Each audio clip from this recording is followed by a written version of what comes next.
Got a gold sheet over there, and you can mark your position for the record. Also, the legislature policy is that all letters must be received by the committee by 8 a.m. the morning of the hearing. Any handouts submitted by testifiers will be a part of the record as exhibits.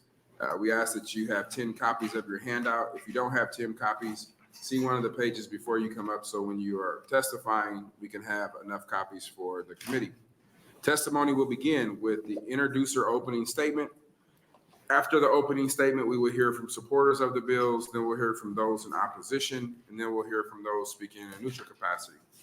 Then the introducer will have a chance to make closing statements. We ask that you begin your testimony by giving your first and last name and spell those for the record. We will be using the 3-minute light system. That means when you start, the light will be green. At 1 minute mark, it'll turn yellow. And when it comes red, I will ask you to wrap up your thoughts. Also, you will see many of us getting up and leaving. It's not that what you're saying is not important. We have other bills that we are introducing in other committees. I would like to remind everyone, including senators, to please turn off your cell phones or put them on vibrate. And with that, we will begin today's hearing with LB 876, Senator Holdcroft. Thank you, Chairman Wayne. And good afternoon, members of the Judiciary Committee. For the record, my name is Senator Rick Holdcroft, spelled R-I-C-K-H-O-L-D-C-R-O-F-T. And I represent Legislative District 36, which includes West and South Sarpy County. I am here today to discuss LB 876, the Newborn Safe Haven Act. LB 876 simply increases the options for a desperate parent to surrender their newborn baby without fear of criminal prosecution. As most of you are aware, Nebraska's current safe haven legislation was initiated with the passage of LB 157 in 2008. Despite language in drafts of the bill specifying age requirements for a surrendered child, the final bill was passed without such language. This led to children of all ages and even from other states being surrendered under the new law. A special session with the sole purpose of providing a fix for the broad law was held later in 2008. And LB 1 from that session added the words 30 days old or younger to the statute language. According to the Nebraska Department of Health and Human Services, at least 6 babies under 1 year of age were abandoned in 2023 versus 1 baby surrendered under the current safe haven law. It is not clear if there was any prosecution pursued in these cases. I believe LB 876 directly addresses the disparity between these two numbers and should, in theory, reduce the number of abandonments to 0. LB 876 expands the list of approved drop-off locations to include fire stations and law enforcement agencies that are staffed 24 hours per day, 7 days a week. Emergency medical service providers and newborn safety devices are included in the bill. Under the current law, only hospitals are authorized drop-off locations. It also redefines newborn infant in state statute from 30 days old or younger to 90 days old or younger. The fiscal note for this bill is to provide funding for an ongoing awareness campaign for the Newborn Safe Haven Act by the Nebraska Department of Health and Human Services. It will also fund a website to be maintained by the department that provides education and resources connected with the act. As you can see, LB 876 has been co-sponsored by a large and diverse number of senators from our body. I believe it is a direct answer to the question we are asking women to bring their babies to term. Now, what are we doing to help them? AM 2142 simply provides some clarification to certain items in the bill and removes some ambiguous language. Chairman Wayne and members of the Judiciary Committee, thank you for giving your attention to LB 876. I would appreciate it if the committee would give this bill time and consideration and advance it to the full legislature for debate. I would be happy to answer any questions you might have. Thank you. Any questions from the committee? Seeing none, I will be here for both. Thank you. First, we'll start with proponents. Proponents of 876. Let's not everybody jump up at once. I guess I'll go first. All right, welcome to your judiciary. Good afternoon, Chair Wayne, members of the committee. My name is Ryan McIntosh, MCINTOSH, and I appear before you today as a registered lobbyist for the Nebraska State Volunteer Firefighters Association and the Nebraska the Nebraska Fire Chiefs Association in support of LB 876. The primary reason that I'm here today is just to thank Senator Holdcroft for expanding this, but limiting it to staffed fire stations and EMS rescue stations. While this only touches a few of our members, we just want to ensure that as the committee brings this forward, that it is not expanded to any unmanned stations. So that will conclude my testimony. I'd be happy to answer any questions. Any questions from the committee? Seeing none, thank you for being here. Next proponent.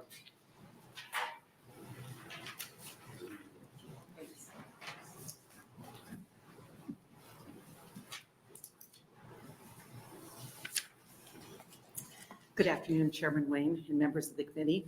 My name is Sandy Danek, SANDYDANEK, and I am the Executive Director of Nebraska Right to Life. Our mission at Nebraska Right to Life is to restore legal protection to innocent human life from fertilization through natural death. We work to further policy opposing abortion, infanticide, euthanasia, and unethical biomedical research, and our goal is to promote a culture of life. I'm here today to testify in support of LB 876 by expanding authorized drop-off locations for parents of newborn infants. It will provide an opportunity to surrender newborn infants 90 days of age or younger without fear of prosecution. The expansion of locations to include staffed fire stations and law enforcement agencies, as well as promoting a newborn safety device, is a positive step that Nebraska Right to Life can support. You may recall just a few months ago, a young mother in Gordon, Nebraska, who took the life of her child immediately following delivery. Also, a couple of years ago, another young mother, in concert with her mother, planned the death of her unborn child at 30 weeks gestation. It is difficult to say what challenges they may have been facing, or if they would have turned to the supportive measures offered by the Safe Haven law. However, LB 876, providing funds for public awareness, gives hope to any mother who may be in despair. When Nebraska's Safe Haven law was passed in 2008, parents or guardians could leave children up to the age of 18 at a Nebraska hospital without facing abandonment charges. Under the original law, as Senator Holdcroft said, 36 children were surrendered to Nebraska hospitals in a 127-day period. None of the children surrendered were infants, and many of them were brought to Nebraska from other states. It sparked increased public discussion about whether Nebraska and other states are providing adequate resources for parents of children with medical or behavioral issues. But feeling the law was being abused, Governor Heineman called a special session to the legislature to include an age limit. The result was LB 1, which amended LB 157 to apply only to infants up to 30 days old. And we applaud these improved efforts that Senator Holdcroft has proposed.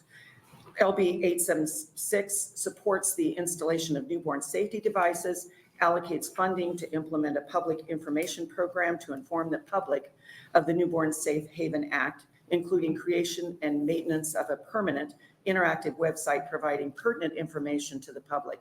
These investments in the communication and promotions of this act will be beneficial for parents to understand the resources available to them should they face the difficult decision to surrender their child up to 90 days of age. Thank you for your time, and I'd be happy to answer any questions you may have. Any questions from the committee? Thank you. Thank you.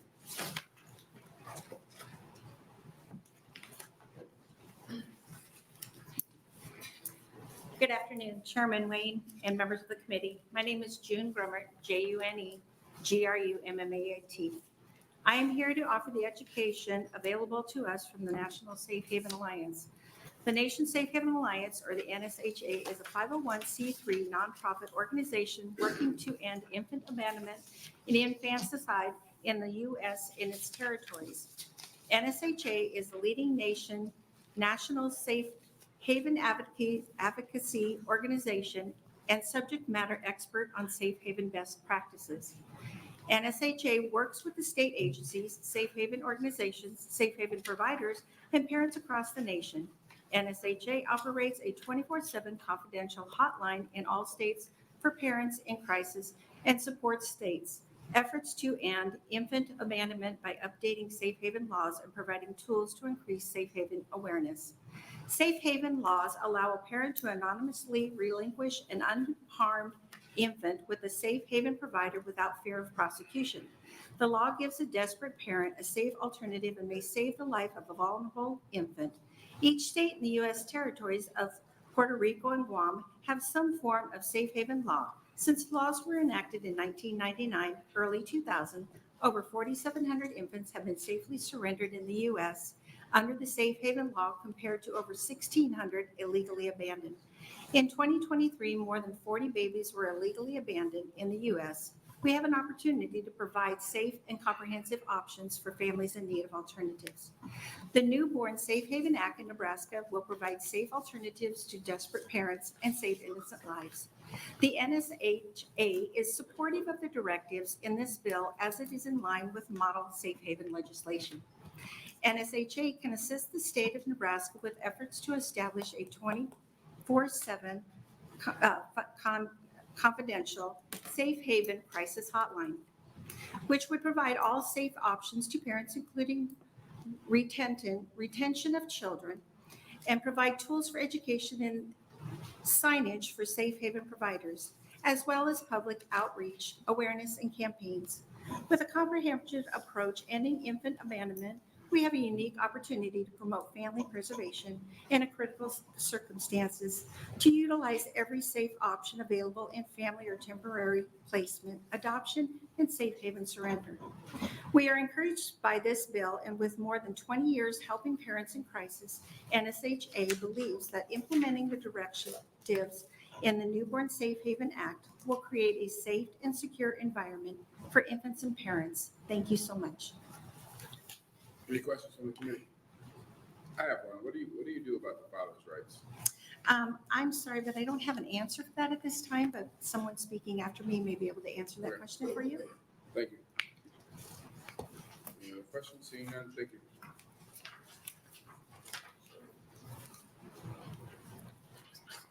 Good afternoon, Chairman and Committee. My name is Lacrease Bundy. I am an adoption lawyer practicing in Omaha. And I am in support of this bill for several reasons. One reason is because I've had direct contact with desperate mothers who call my office looking for options regarding their unborn babies, trying to figure out what to do. And right now, basically their option is to find a family that will adopt that child. And so having another option for these moms would be really helpful for them, because it'll take the pressure off trying to figure out, like, what agency do I go to? What do I do about this baby? And so forth. And so one particular story that I have for you is, I think it was about a year ago, I got a call from a woman who already had 2 biological children. She was pregnant with her 3rd, and she was working 3 jobs and just did not know how she would be able to take care of her 3rd one. So she called my law office for help, and she was able to find a family to adopt her 3rd child. But if she hadn't been able to do that, having this option that the bill is laying out here would have been really helpful for her, knowing that she didn't have that pressure of trying to figure out, what family do I pick? How do I pick the family? Where do I go? And so this bill would be great for those families who really are desperate because of different circumstances. Sometimes it's pressures from their family members. I had a very young lady come to my office as well. She was pregnant, and her father was pressuring her to place this baby for adoption. And so if this girl had known that she could safely surrender her child, that would have been a great option for her as well. And so I'm supporting the bill today and asking you to do the same, because as kind of a frontline worker here, when it comes to meeting these women who are in these situations, this bill would really support them. And that's it. Thank you. Thank you. Any questions? I'm going to ask the same question he asked the last testifier about, when you have one of these kinds of situations, what do you do about paternal rights? So if a girl wants to, and what? Yeah. So if she calls my law office and she's looking into placing her baby for adoption, I usually send her to an agency, because agencies are better suited to actually help that mother find a family. because the first step is she needs to find a family that's going to be willing to adopt that child. Once that match is made through the agency, I can kind of step in if she wants me to be her attorney. So once that match is made, as her attorney, my job is to explain to her, obviously, her rights under the law. Now, the father's rights is something else that we have to talk about because the father also has rights under the law. The mother cannot just, give up the baby. And if the dad is found, dad has the right to the child. And so the mom she's explained all of those things. We have to try to find the father or possible biological fathers. And both biological parents need to sign their rights to the child. And so that is definitely something else that has to be done. My understanding is that the biological father's rights would be taken care of as the baby is surrendered to foster care, which, DHHS has to do their due diligence to figure out who the biological father is, try to figure out relatives. I believe that's going to be the step after the baby is surrendered. Can you spell your name? I know your name because I had a couple cases. Can you spell your? Lucrece. Yes, it's L as in Larry, U, C as in cat, R as in Robert, E as in Edward, C as in cat, E as in Edward. And last name is Bundy, B-U-N-D-Y. Any other questions from the committee? Seeing none, thank you for being here. Thank you. Next proponent.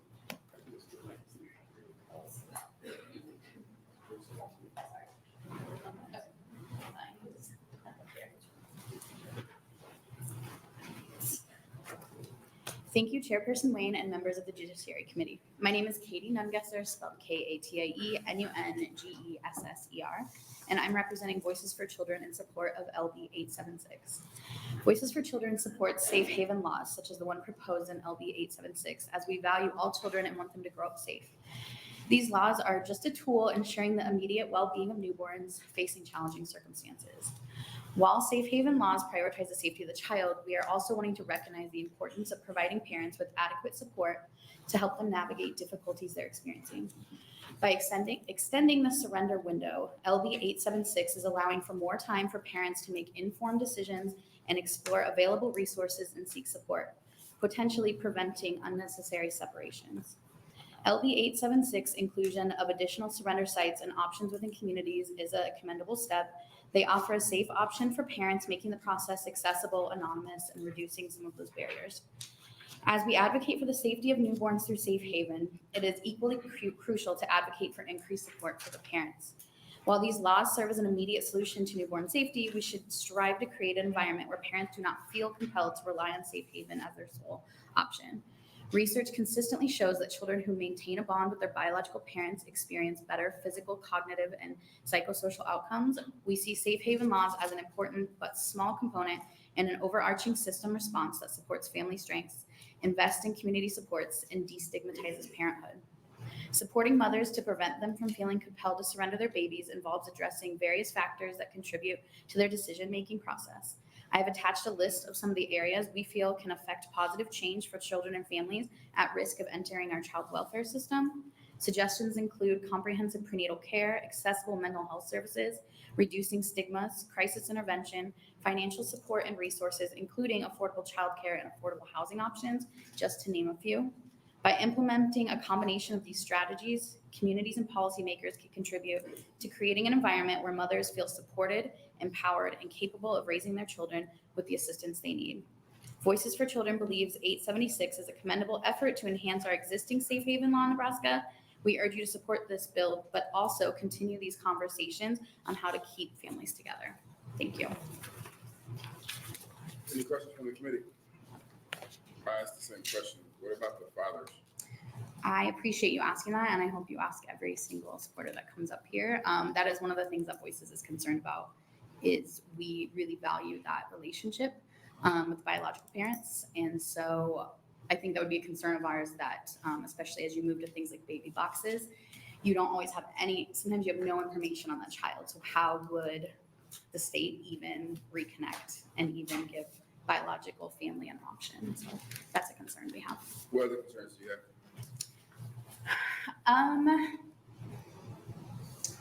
That we just want to continue to support keeping these families together. We know a lot of the issues are poverty, mental health, substance use issues. And so we want the energy to be put into that and supporting families. If there's any way to support those caregivers so they can continue to have that child in their home, we just feel that's the best situation if So possible. as a country and as a state, we said Native children are treated differently through ICWA. It's an unfair question because I don't know how you pick positions on bills, but do you think there should be an ICWA requirement in here? Absolutely. I actually worked for the Ponca tribe earlier in my career, and I feel really strongly about ICWA. And there's still a big lack of understanding about ICWA in our state, I believe. But I think that's a major concern for me in this bill is ICWA is not. There's no way to address ICWA if you have no information on that child, which is hard because you also want that parent to be anonymous for their own safety and their own protection. But yes, you're right. That's a great point to highlight. Any other questions from the committee? Seeing none, thank you for being here. Next program.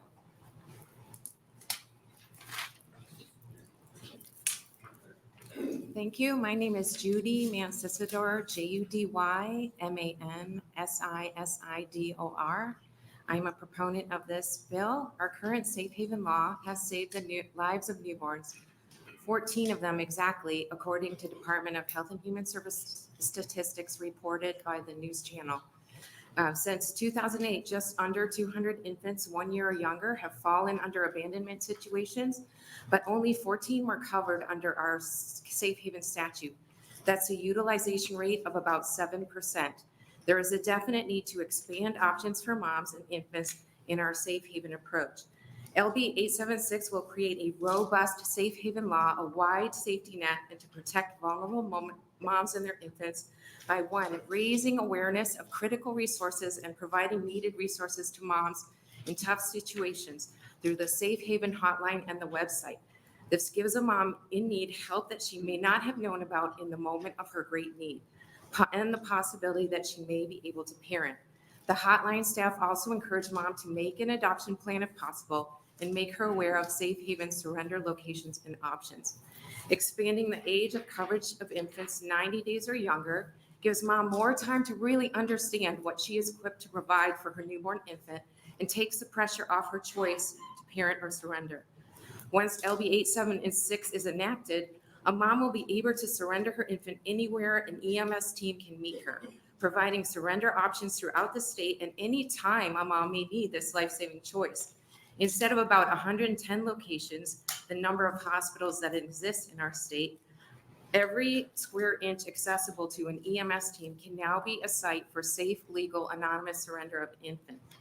LB 876 provides a way to anonymously and safely surrender an infant and provides options for cities. Cities can deploy newborn safety devices, baby boxes provided to EMS stations, fire stations, police stations. The most important thing, and I've heard your questions about the fathers, policies and procedures are already in place for abandoned children in Nebraska through the Department of Health and Human Services, and this will use those same policies and procedures. Same for first responders that find an infant. We're not changing any of that. So the Department of Health and Human Services has handled abandoned infants and will continue to handle these safe haven infants. And they do a thorough check. And the woman behind me will address this, but Department of Health and Human Services makes sure that the father, if the father is sound and wants to parent, there is a process they go through to try and identify that infant and make sure that infant is legally surrendered and not taking away from a sound parent the decision.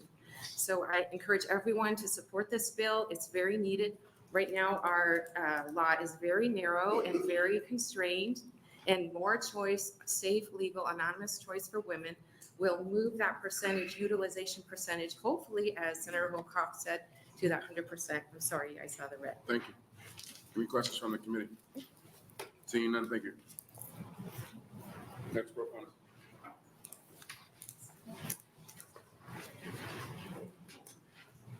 Good afternoon. Good afternoon. My name is Jess, J as in Jacob, E as in Edward, S as in Sam, S as in Sam. Last name Lammers, L as in Lake, A as in Adam, M as in Mary, M as in Mary, E as in Edward, R as in Roger, S as in Sam. First, I'd like to give a short round of applause to Senator Wayne for bringing up fathers' rights. There's your golf clap, sir.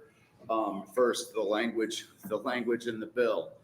Should 24-hour manned police and fire stations be acceptable drop-off locations if a mother or father should find themselves unable to care for a child? At the risk of sounding like a simpleton, a country boy, I think it's common sense that you should be able to drop off a child at those locations. Now, addressing the specific language in the bill and father's rights. And what was your name, ma'am? You don't have to ask questions. Don't ask questions. Just- Judy Mantador said that Department of Health and Human Services checks with a father to see if they are able to accept the child when the mother abandons the child.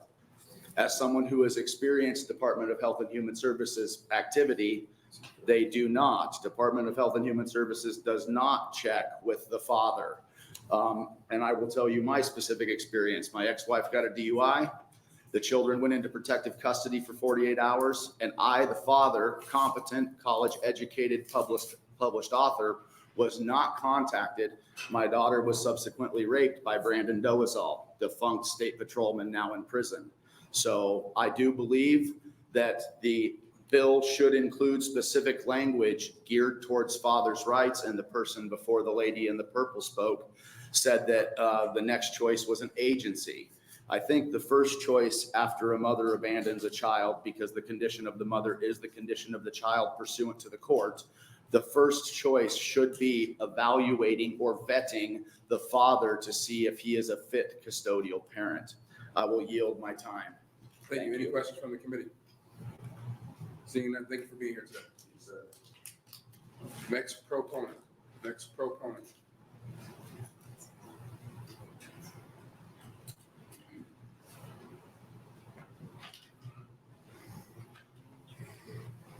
Thank you for allowing me to speak today. Welcome to your judiciary. And my name is Laura Williams, and I'm not a member of the agency, but I am an ordinary citizen. I'd like to speak out in favor of this bill. In the activities I've been involved with in my community as a volunteer, looking after, speaking on behalf of preborn babies, I noticed that there are many times when women seem to be desperate. And I think we need this safe haven bill to provide for the mothers who are not thinking clearly in a moment of panic. And I'm going to say that if we can expand the time to 90 days so that people don't feel pressured to make a decision right away, and to expand the locations and availability to be able to safely and anonymously surrender a child rather than put them in a situation where they may be in danger, is a very good thing.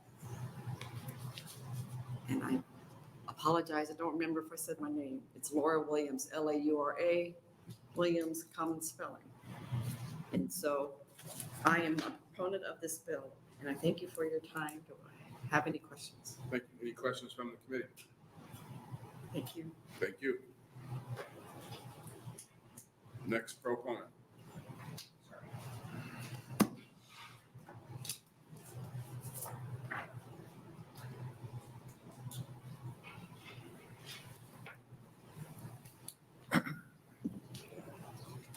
Good afternoon, Chairman Wayne and members of the Judiciary Committee. My name is Marion Miner, Marion Miner.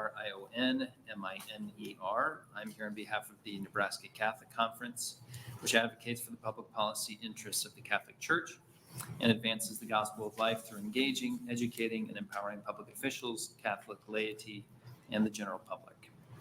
The conference supports LB 876, the Newborn Safe Haven Act. LB 876 would expand Nebraska's safe haven law, which currently allows for the surrender of a baby only in a face-to-face setting at a hospital. LB 876 would allow a parent to surrender his or her baby at a hospital, a police or fire station, or with an emergency medical services provider. This bill would also allow for a completely anonymous surrender at locations where a newborn safety device, often referred to as a safe haven baby box, is located. There is tragedy involved anytime a baby or any child is separated from one or both of his parents. Where a parent or family simply needs help with resources, giving them assistance with those material needs, and keeping that family together is to be preferred as being in the best interest of the child and his family. That is one area in which Nebraska's many pregnancy help organizations excel. But there are also situations where a parent or family is truly desperate, often for more than simple economic reasons, and where they believe they simply cannot care for their child. LB 876 makes it easier for parents in that situation to safely place the child with caretakers completely anonymously if desired. This is much better than abandonment or infanticide, which is sadly not unknown in Nebraska. Surrender to a safe haven is much more merciful, of course, not only for the child, but also to the parents, who will not have to suffer the guilt of true abandonment or wonder if their child was found safe. Every person down to the smallest child has human dignity. The more helpless a person is, the greater our responsibility to protect and be of service to them. LB 876 advances that end, and so we ask you to advance it to general file. Thank you for your time and consideration. Any questions?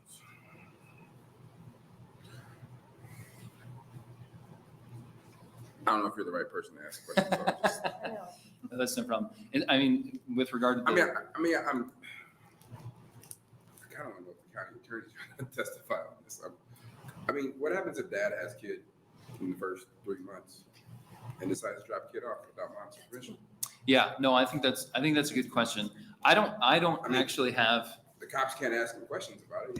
Under the law, I he don't gets to do what he have an wants to. intimate knowledge of the process about how the safe haven process works as currently in Nebraska. I do know that DHHS has a process for trying to, my understanding is that they try at the time the baby is placed, they try to find out everything that they can from the person, but the person doesn't have to give them any information. So they try to get what they can, and then they do their due diligence, my understanding is, to try and locate the parents in case they have a change of heart or in case there is a situation where the other parent perhaps didn't know. But I am not the right person to ask about what that process looks like. Appreciate it. Thank you for being here. Yep, thank you very much. Next proponent.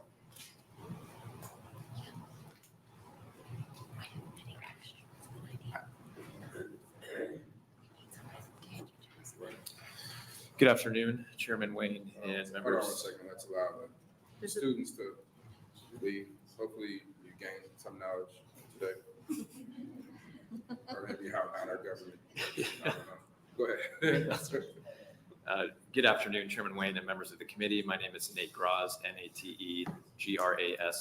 I am the Policy Director for Nebraska Family Alliance, and I'm testifying in support of LB 876 on behalf of the thousands of families we represent who share our desire to see every life cherished, protected, and given the opportunity to reach their full potential. At the heart of safe haven laws is a desire to love and protect both parents and their babies. LB 876 recognizes the dignity of human life and improves our current safe haven law by providing a safe, proven, and anonymous way to surrender an infant for parents in crisis who are unable to care for their newborn. We don't want to see any child abandoned. Tragically, we know this does happen and has happened in Nebraska, and we want to provide a safe alternative that prevents abandonment, raises awareness of the option of anonymous surrender, and offers parents in need a last resort option with the peace of mind that their baby will be cared for medically, financially, and emotionally. Across the country, this type of legislation has been used to save lives.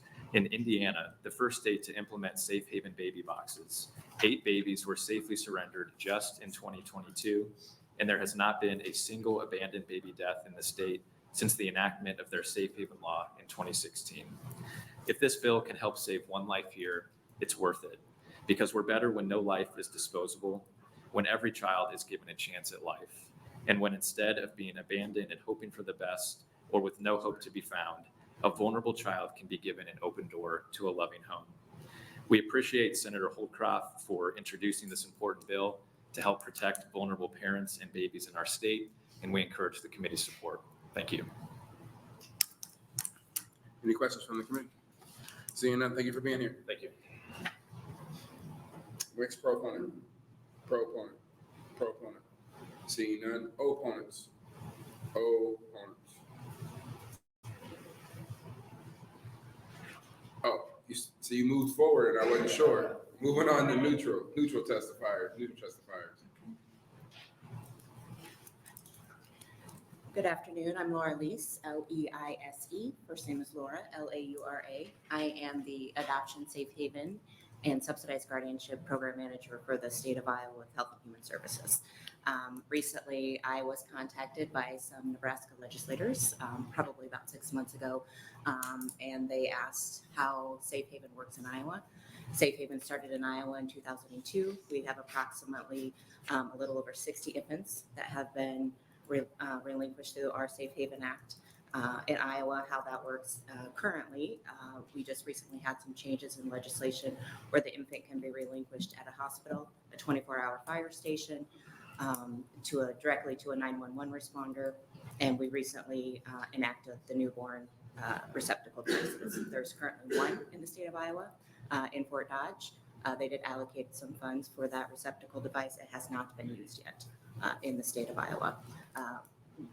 We also included the ability for what we call adoption service providers to be able to actually physically take the infant. Those are essentially private adoption agency within the state of Iowa.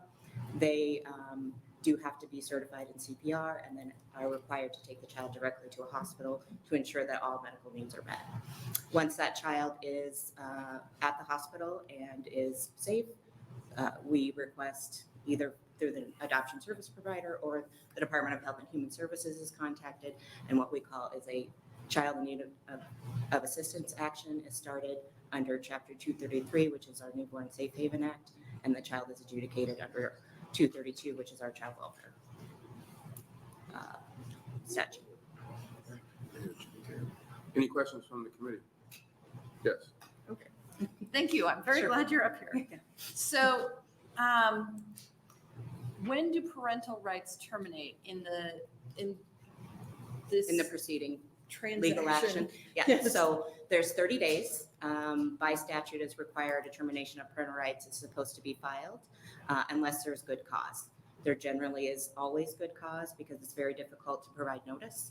It is a requirement of public notice be completed through that process. We also have to check what's called the paternity registry. And that's, I think, what you were asking about in terms of father's rights, to ensure that there is no one potentially on that registry that could be the father that would be legally entitled to notice. If the mother is known, for example, if the child is, the mother gives birth at the hospital, a birth certificate is required. The mother's name is put on that birth certificate, and she is given legal notice of that proceeding, that child in need of assistance action, as well as that termination of parental rights action. As long as those parents are known, they are entitled to notice of the legal action. So they have 30 days from The date of the date of relinquishment. surrender Correct. to reclaim the baby, or Right, they come forward. then they're not terminated. Because in my head, I'm imagining the box, they close the door, the box clicks, and they're like, oh, what have I done? This is a big mistake. No, They've got it. they do have a period of time, yes. So they have 30 days. And that is different throughout the country. Every state may or may not have, they may have 30 days, they may have 90 days. It's completely discretionary.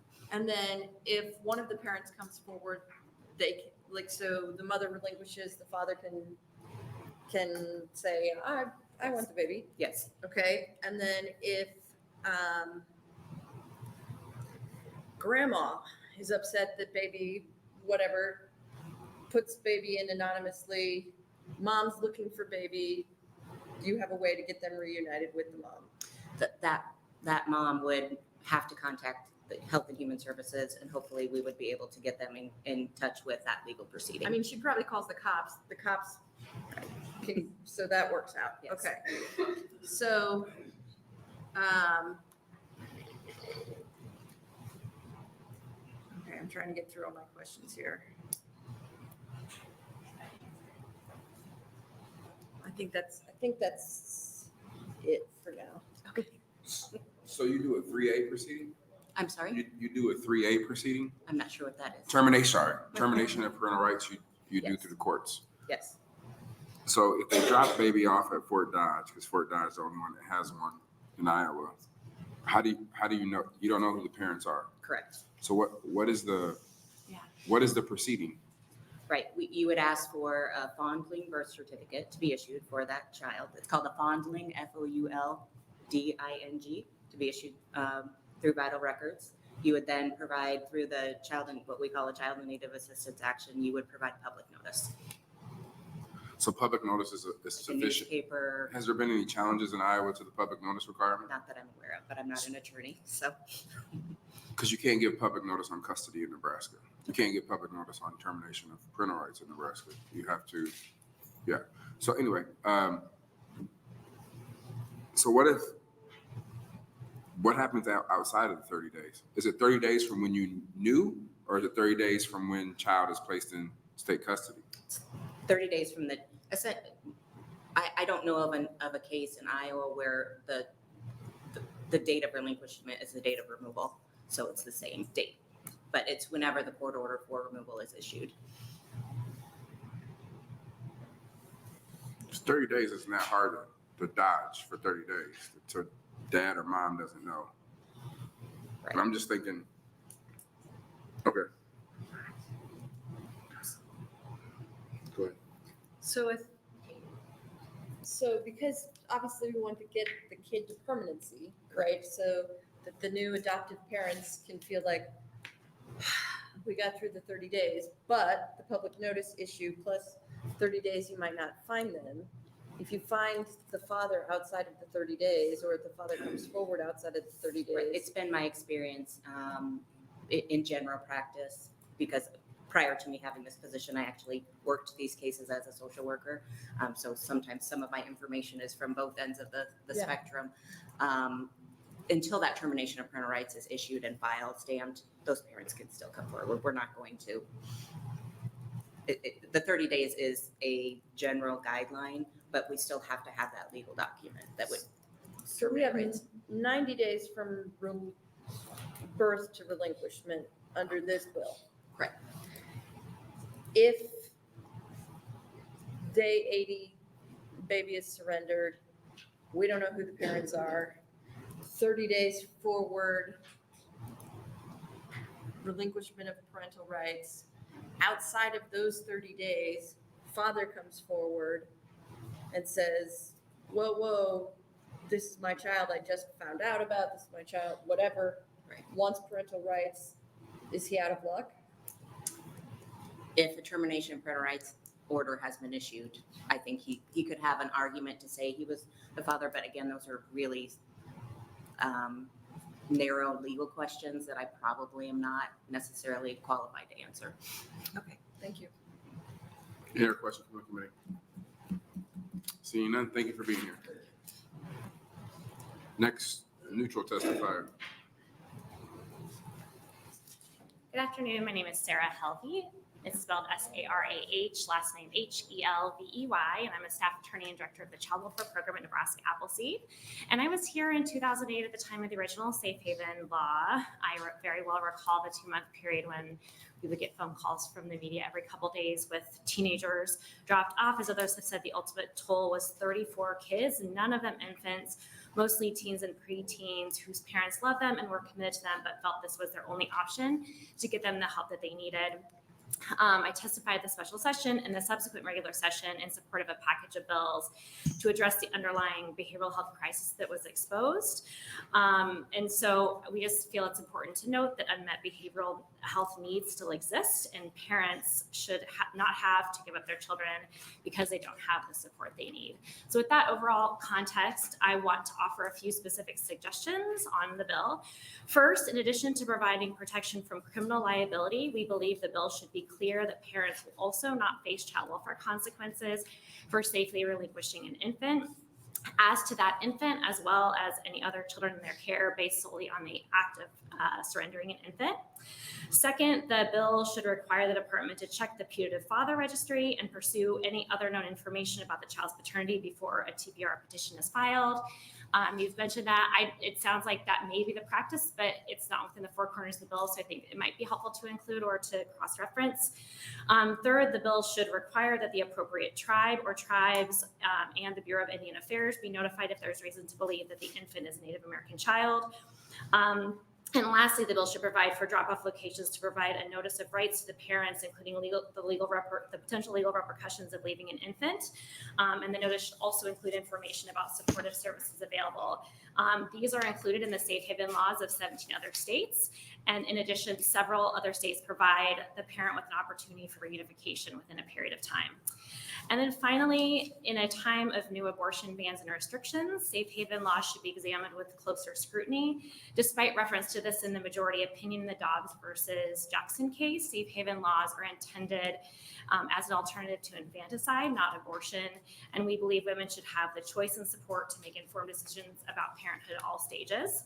We want to thank you for your efforts to protect children and their biological parents, as well as their future caregivers, and for your consideration of these suggestions. And we want to thank Senator Holdcroft and the many co-sponsors for introducing this bill. Happy to answer any questions. Yes. I'm sorry, Senator Lott. Oh, I guess the transcribers would have known who I was talking to. I said yes. Thank you. So your first thought you wanted to share was parents not face child welfare consequences. Is that happening now under the current statute that you're aware of? Or has that been an issue, I guess is my question? I'm not sure if it has. My understanding is there's been a very low number of these cases anyway, so I'm not certain of that, but there's a very clear exception for criminal prosecution. So that would be our suggestion, is to add the child welfare consequence as well. Okay. You're talking about then if there's other children in the home. I'm not following you. Correct.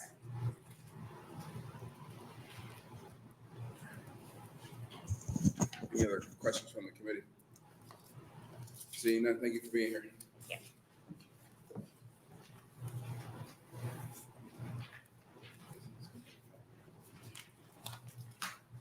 Good afternoon, Chairman Wayne, members of the Judiciary Committee.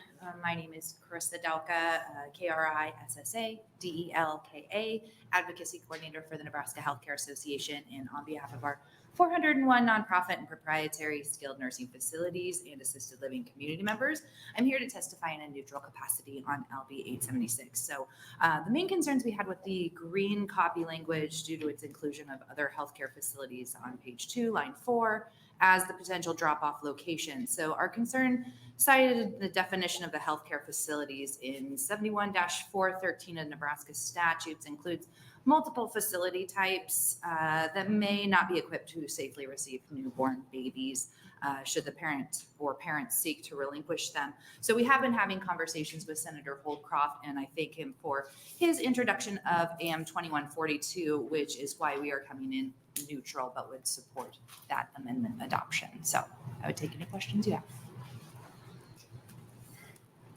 Thank you. Thank you. Any questions from the committee? So, before I get in trouble. So mom has child in the hospital. There's a birth certificate issued, and then there's gonna be, once the mom and dad both agree to give up child to safe haven, so they turn over. Okay. So then there's a case out there with parents' information on it. Is that case sealed? I'm sorry, Senator, you'd have to refer that to an attorney. But I know, as far as paternity, I don't have an opinion on that.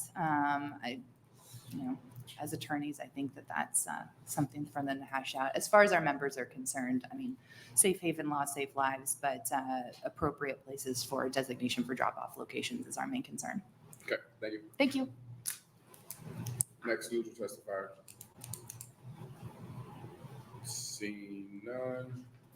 Since Senator Holdcroft comes up to close, there were 140 letters, 139 in support, 2 in opposition, and 2 in neutral. 143 letters, 139 in support, 2 in opposition, and 2 in neutral.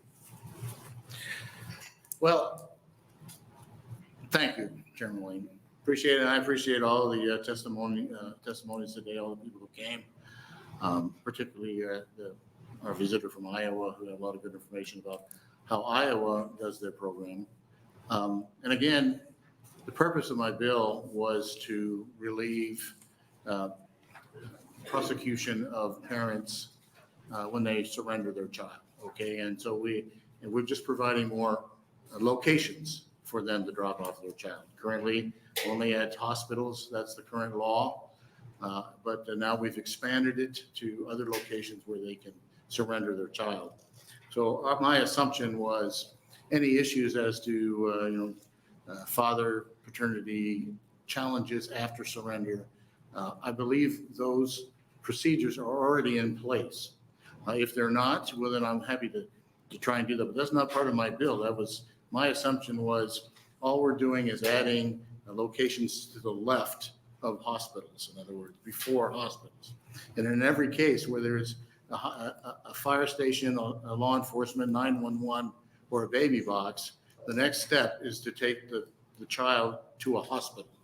And then at that point, DHHS is contacted and the procedures follow as if they were just under the current law.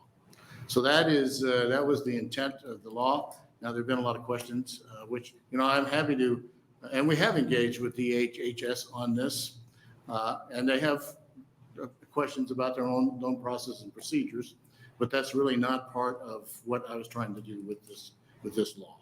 So I'm happy to bring up something next year, possibly, or to look at that side of the equation, but for this one, we're just trying to keep it pretty clean. Any questions from the committee? Senator DeWolf. Thank you. So the main question I have is if, I know you're just trying to add new locations, but if there's a difference in mom present, handing baby over to mom putting baby there, nobody knows who the baby is, because if mom's present and they can find out what's the father, that kind of transaction to figure out whose parental rights to be terminated can happen in that interaction in the hospital. If there's a baby in a box, there's no way to do that. I think That's correct, but I think that's key to the piece of anonymity that allows for more right, babies. and I think that's the surrendered. sorry, I'm sorry. Go ahead. But yeah, I understand that's a problem. That's a new issue. I mean, it would be nice to know everything about that child so that you can care for it afterwards. But we also want to provide this no kidding piece of anonymity so that we can save more babies and avoid more abandonments. No, I think that's exactly right. I think that's just what's brought up some of these questions about how do we make sure that whoever the family is that adopts the child can be assured, nobody's going to come and take the kid back from them because they've gone through the correct process. And it sounds like Iowa has a process for terminating parental rights that. And I would not be surprised that Nebraska DHHS also has the same procedures. And so the fact is they do get abandoned children. They don't have any information other than an abandoned child. So all we are is making it more safe and allowing, if a parent today abandons a child, in other words, just drops it in a box in front of a church, okay, they're open for prosecution. Yeah. Under this law, if they do it at a fire station or law enforcement or in a box or call 911, then they are not subject to prosecution. So that's the difference, I think, which Right, will but allow for more babies to be. If they're abandoned now, I assume that then in the process of prosecuting them for abandonment of the child, you would know who they were and could terminate the parental rights. It's just a question of how to terminate the parental rights. Understand. Thank you for bringing it. It's a good idea. Okay, thank you. Any other questions from the committee? Seeing none, thank you for being here, and that'll close the hearing on LB 876. And now we will open the hearing on LB 1195. Senator Conrad, welcome to your judiciary. Hello, Chairman. Wait, let's give it a second. Okay. That's all. Hi. I think you're out of it. Get any better? Yeah. Barely. Welcome, Senator Conrad on LB 1195. Welcome. Welcome. Thank you so much, Chairman Wayne. Thank you, members of the committee. My name is Danielle Conrad. It's DANIELLE, Conrad, CONRAD. I'm here today representing North Lincoln's Fight 46th Legislative District and to bring forward LB 1195. Okay, 1195 is the product of literally months of hard work, collaborative work that has been undertaken by a diverse set of stakeholders who care about access to justice in Nebraska. So I want to give a well-deserved shout out to the Nebraska State Bar Association, the Nebraska Association of County Officials, the Nebraska Criminal Defense Attorneys Association, the Nebraska Association of County Attorneys, the representatives from the Nebraska Supreme Court, the Attorney General's Office, and the law schools have really been working hard to address this issue over many, many months. And I know that you hear from these legal luminaries frequently in the Judiciary Committee and sometimes on different sides of any given issue, but we're really all coming together on the same side to ensure that we are doing more to address access to justice all across Nebraska, and particularly in rural practice areas.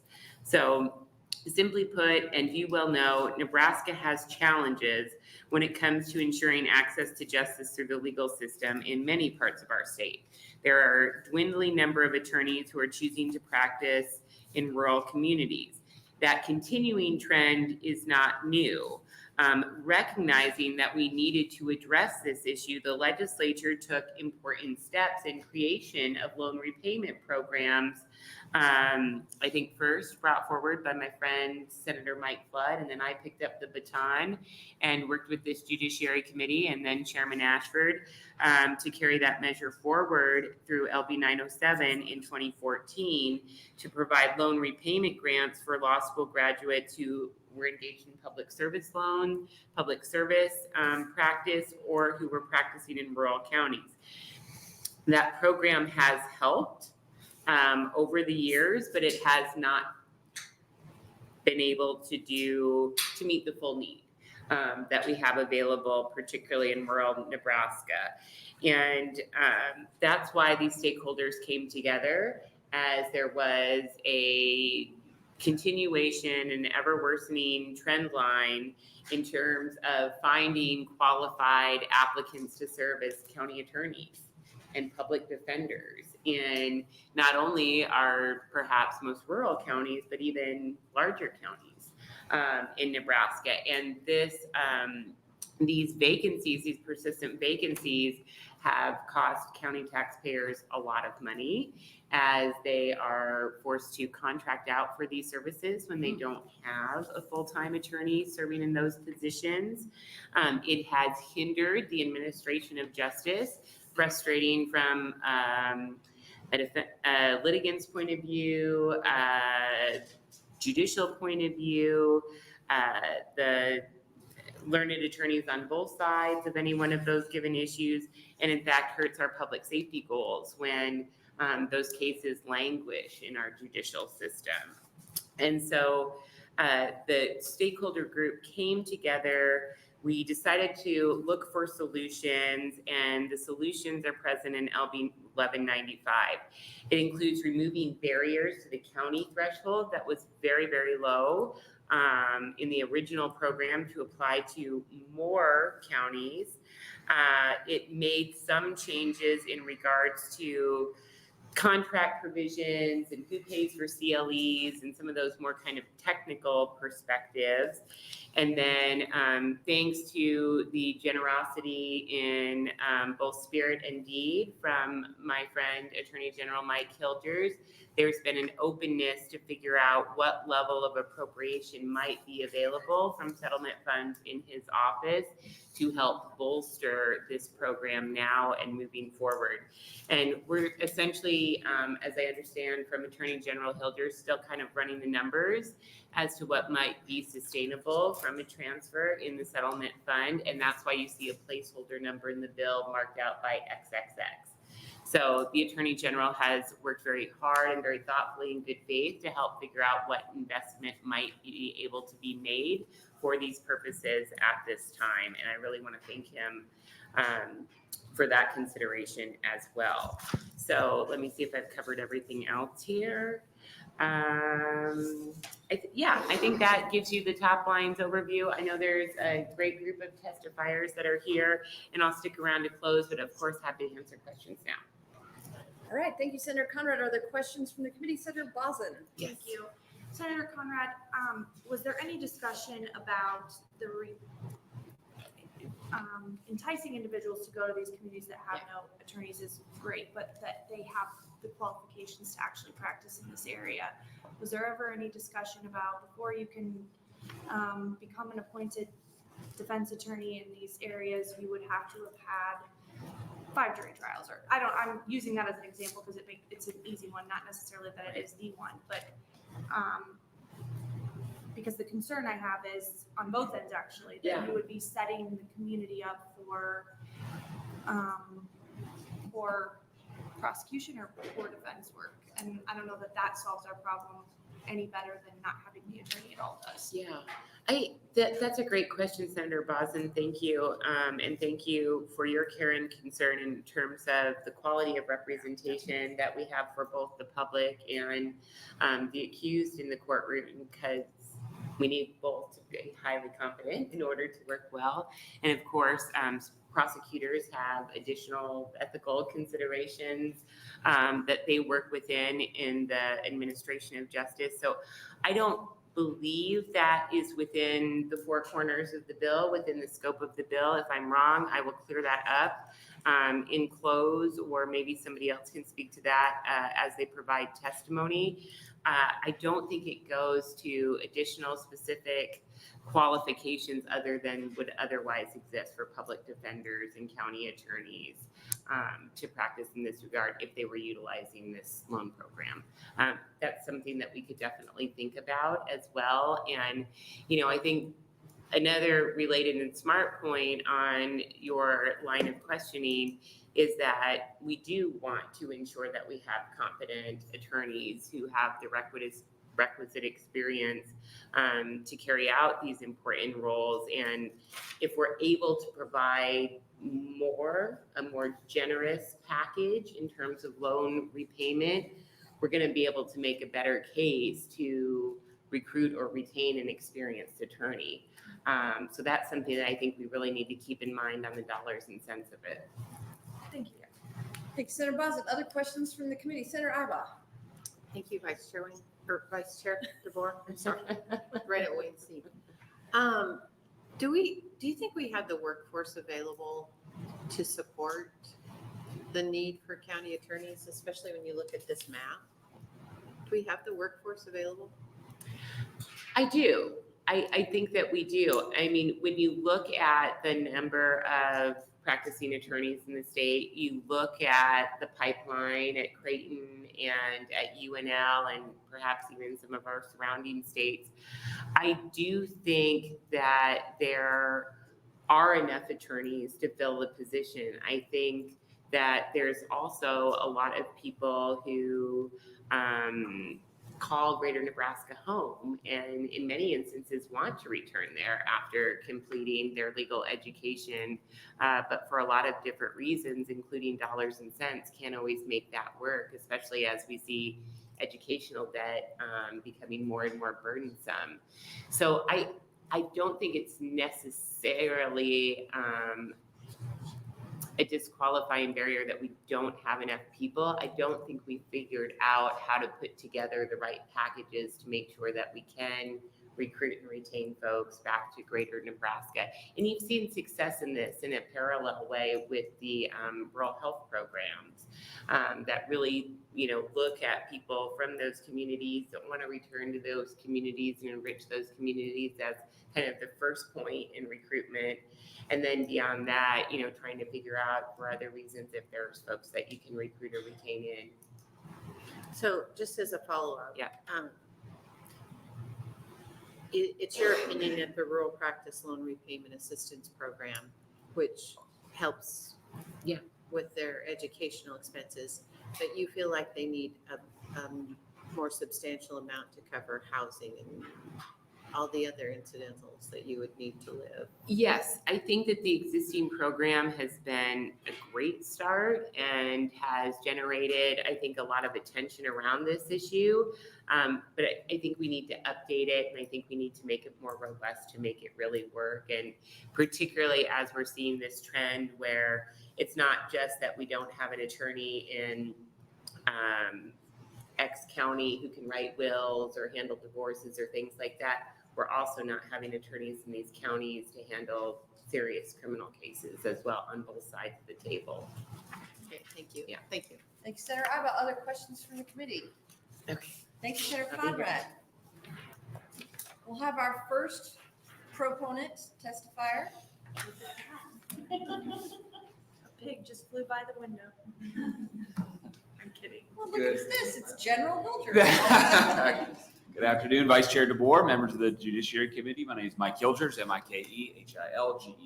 I'm here to testify in support of LB 1195. I appreciate, first and foremost, Senator Conrad's work on this particular bill. It's a critical issue. I think she said very eloquently the importance of access to justice, in particular out west, how the lack of attorneys, it puts that access to justice at threat, both from county attorney perspective as well as from criminal defense lawyers as well. So I appreciate all of her work, honored to work with her as well as my other stakeholders in the space, including the Bar Association and others on this particular bill. I want to make 3 points if I have time. The first is a little bit of my anecdotal experience traveling out west and what I saw and the urgent need for a bill like this. The second is to discuss a little bit of the methodology around the number, for us at least, which is 500,000 as I sit here today. I'll expand on that. And if I have any time left, maybe touch on the questions from Senator Ibach and Senator Bodzin. So I traveled around all 93 counties last year and met with county attorneys and sheriffs and asked them what you need. And maybe at the very top of the list was recruiting. A lot of communities that maybe 10 years ago had 5 attorneys, not just county attorneys, but in private practice, and they had a public defender, now might have 1. The number of lawyers are dwindling, and that it poses significant issues to people in those communities.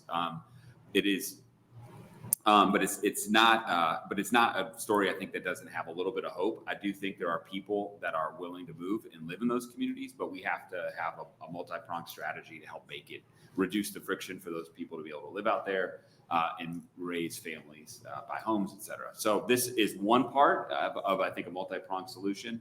I'm strongly in support of LB 95.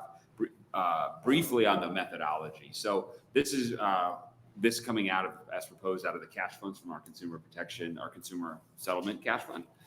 We have, in last fall, we did sort of a modeling process. Our big concern is that we have enough funds to be able to fund our consumer work. So the settlement dollars, oftentimes in the settlements that pursuant to which the dollars come, are settlements that have actually say these dollars should go to a consumer protection purpose. All of our consumer efforts come out of cash funds. They're not on the Nebraska taxpayer. And so when we look through the health of that fund, we look not just at what is our budget today for lawyers inside the office, but also maybe litigation expenses, but what does it look like for the next couple of years? And we look at what is our likely settlements that might come in, what do we think our expenses might look like, and we want to be not just healthy for next year, but at least for another biennium beyond, because we don't want to be in a position where we're having great work on behalf of Nebraska taxpayers, and then all of a sudden we have to stop it, or we have to go put it on into general fund dollars. May I continue, or If you can finish, yes. if I could finish in quickly? So we did that process in the fall, and concluded at the time that we could $500,000 out of the cash fund was very sustainable. We could absolutely do that, which I think was a tripling of what we had before. Subsequent to that, there have been other asks on our cash fund, including the property tax request from the governor, which is about $15 million, which we supported.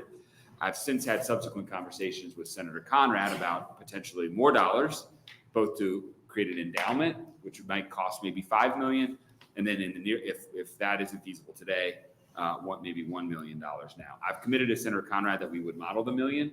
My goal is first and foremost to protect the consumer group.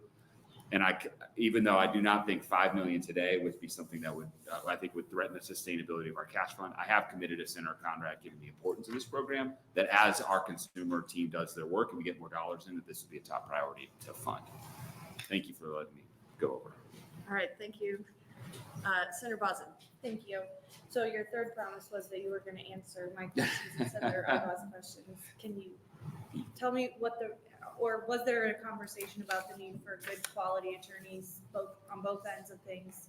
And then also Senator Ibach's question related to, can we fulfill the vacancies that we have? So I would say to your question, Senator Bosin, this bill doesn't address that specifically.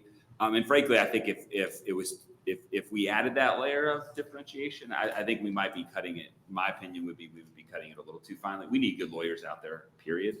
I have found anecdotally that the county attorney's offices and the County Attorneys Association does a really, really good job of training young lawyers. I don't think I found one instance today that there is a underexperienced or even someone who is really new, like right out of law school being a county attorney. What I'm finding is new graduates or people who are maybe are light on experience are going to places like Scottsbluff or Buffalo County, or maybe even to Douglas or Lancaster, getting experience and then going out west. So certainly that's a concern, but I don't think that this type of a program, which I don't think was your question, Senator Bosin, but to be clear, would help sort of encourage underqualified or inexperienced lawyers to be county attorneys. And my view is the more lawyers that go out to Greater Nebraska, the better. And we'll find support. That's a good problem for us to have. We'll find support structures to train them and put them in a position to make sure they're following their ethical duties. To your question, Senator Ibach, absolutely. And I think we should in Nebraska we have a nationwide marketplace for talent. In fact, I'm not sure if it's Dual County in your district, just outside of your district, but Dual County attorney, there were 3 county attorneys I met who are not from Nebraska at all. When I was in private practice, we recruited lawyers from around the country to come and work at our firm. The truth is, for the right person, living and working in Nebraska and in a smaller community in Nebraska is the best job they could possibly ask for. A lot of people don't want to live in Chicago. A lot of people don't want to live in Washington, D.C. A lot of people don't want to live in Lincoln or Omaha. But if you can tell the story about how they can live and work and see their kids every day and have the kind of lifestyle, quality of life, and still make a difference for their community, we can recruit across the country. And given that we have already several county attorneys in Nebraska who are not from Nebraska, I think that's a proof of concept for us. And so, yes, absolutely. And I think with the right marketing recruiting strategy layered around an LB 1195 and those kinds of tools, we absolutely can do it. All right, are there other questions from the committee? Senator McKinney. Thank you, Senator DeBoer. I got a question. What do you think of the concept of having regional attorneys? District attorneys? Yeah. I think we need to double down on our county attorney system. The amount, for a couple of different reasons, Senator McKinney, the amount of work our county attorneys do beyond just criminal prosecutions or some of the civil work, I think is pretty incredible. The idea of putting that on our office, I think would be pretty difficult. As an example, I mean, for us to take on those kinds of responsibilities would be pretty significant. I think also beyond that, the county attorneys, the more you can have local responsive level of government. If you've got an issue with your county attorney, you can vote them out of office. We saw this with sheriffs as an example. Down in Dundee County, there was an issue with the sheriff and they recalled the person. You can vote them out of office. They're having contested elections out in county attorney races around the state recently. So I think we ought to double down on the county attorney system by getting more lawyers out there. I will say there are some counties, because there are so few lawyers, that have teamed up and almost created like little quasi-regional super county attorneys, one person who might represent a couple of different counties. But what do you say to people that say, though, the law isn't being applied the same across the state? Like, one thing is being charged in this county, but it's not being charged here. Yeah, and I've talked to Senator. I've had a lot of conversations with Senator Wayne about that. I know he's pointed out a few. I mean, first would be I'd have a few different responses. I mean, first, obviously communities such as Omaha, where you represent, and some other communities are different. And so the first question I would ask would be, are we really seeing a disparity of justice versus just a disparity of underlying facts? That'd be the first question. Now, if there is a disparity of justice, then we have to address that. That's a real problem that we should address.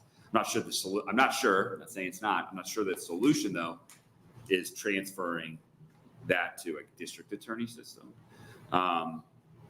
But I think that would be the first question I would ask is what is driving the disparity? Is it the difference?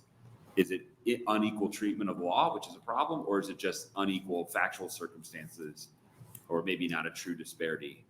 I don't know if that fully answers your question, Senator McKinney. Sort of. I guess across the country, I guess I don't know if you've seen it. Have you seen a difference in states that have a county attorney system versus a district attorney system? Have you seen a difference? I have What's not, better versus what's. I have not done that depth of analysis. If anyone on our team has those, Senator McKinney, I'll find out and get that for you, but I haven't seen that. All right, thank you. Yes, sir. Thank you, Senator McKinney. Other questions? Thank you for being here. Thank you, Senator DeBoer. Next proponent testifier. Welcome. Thank you. Vice Chair DeBoer and members of the Judiciary Committee, for the record, my name is Elaine Menzel. It's E-L-A-I-N-E, M-E-N-Z-E-L, here today on behalf of the Nebraska Association of County Officials. First of all, we would like to express great appreciation to Senator Conrad for introducing LB 1195, and if I didn't say so, I'm in support of the legislation. This has been one of the most exciting projects in my history with the legislature with respect to, as the Senator Conrad described, all of the parties being brought together to work on and develop legislation. I won't go through the entirety of that list again, but just I believe that there were a couple parties that weren't mentioned, and that happened to be the governor's office and the lieutenant governor himself, as well as I can't remember if it was representatives from the judiciary were also involved. The way that this started with respect to discussions is that we were contacted from some of the counties that were having difficulty filling vacancies within, for example, the public defender's offices, and they were, as was suggested, counties that were not the smaller populations, but rather we're talking Platte and Seward and some of those counties that you wouldn't typically think of as having difficulties with recruiting attorneys for positions such as this. So with that, we reached out to the Bar Association, and gradually our work group grew. What our goal was initially was to identify statutes that would perhaps help us align so that the public defenders and the county attorneys' positions would be similar with respect to the relationships with county boards. My impression, and this goes perhaps to your question related to education and the professionalism of these positions, I don't believe our conversations are over, but I think that we've got the good starting point with respect to some diverse organizations dealing with issues associated with the profession of law. Also, it was exciting, talked about perhaps bringing in chambers of commerce and some of these other things that would build upon some of the issues that others behind me will talk about. With that said, I don't know if I addressed everybody's question, but I would attempt to answer them if you happen to have any of me. Are there any questions from the committee? Don't see any. Thank you so much for being here. Next proponent testifier.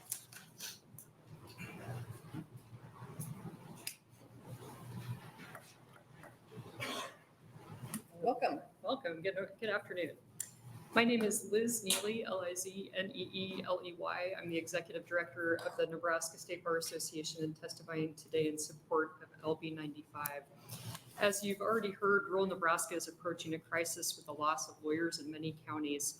leaving their residents underserved. So currently in Nebraska, we have 12 counties with no lawyers and an additional 18 counties with 3 or fewer. It is projected that by 2027, if the lawyers that we expect to retire are not replaced, there will be 16 counties with no lawyers and an additional 32 with 3 or fewer. We hear from attorneys in rural Nebraska that they'd like to retire. Their clients won't let them. We hear they'd hire the next person that walked through the door. No one's walking through the door. Unfortunately, a newer dynamic has developed and our state is experiencing an unprecedented number of county attorney and public defender vacancies with no applicants. Scotts Bluff, Platte, Adams, Dawson, Buffalo, Hall, Lincoln, Harlan, Dodge, and Seward, among others. Some of these positions have been vacant with no applicants for more than 6 months. A few have been vacant with no applicants for over a year. County attorneys and public defenders play an integral role in our justice system. County attorneys also play the dual role of supporting local government and counsel to the county board. Elaine Menzel from NACO mentioned the group of stakeholders that came together. And over the course of that year, what we discovered is that the statutes dealing with county attorney and public defender vacancy or positions really developed over time, and it resulted in a patchwork of differences based on population, based on whether the position was an elected position versus a contracted position. And so LB 95 really seeks to accomplish a few things. First, it allows counties flexibility to determine whether a county attorney and public defender serves in a full-time or a part-time capacity as needed, and provides greater flexibility in setting compensation. It provides parity between county attorney and public defenders when it comes to the cost of their continuing legal education and license renewal, whether the position is elected or by contract. And it provides legal employers with a better recruitment tool by expanding loan forgiveness for lawyers who practice in underserved rural communities. And it does that in 2 ways, by increasing the amount of funding available, but also increasing the population threshold for counties eligible. I want to thank Senator Conrad for her leadership on this issue and supporting the needs of rural Nebraskans. I believe there's several others here to testify, so I'll stop there. I've included kind of a fact sheet, some maps, some articles from Hastings, Seward's, and Grand Island's newspaper, and a listing of the 16 counties that would be eligible if this bill was passed. So thank you for your consideration. I'd be happy to answer any questions. All right, are there any questions from the committee? Young Cheney, thank you for being here. Thank you. We'll take our next proponent.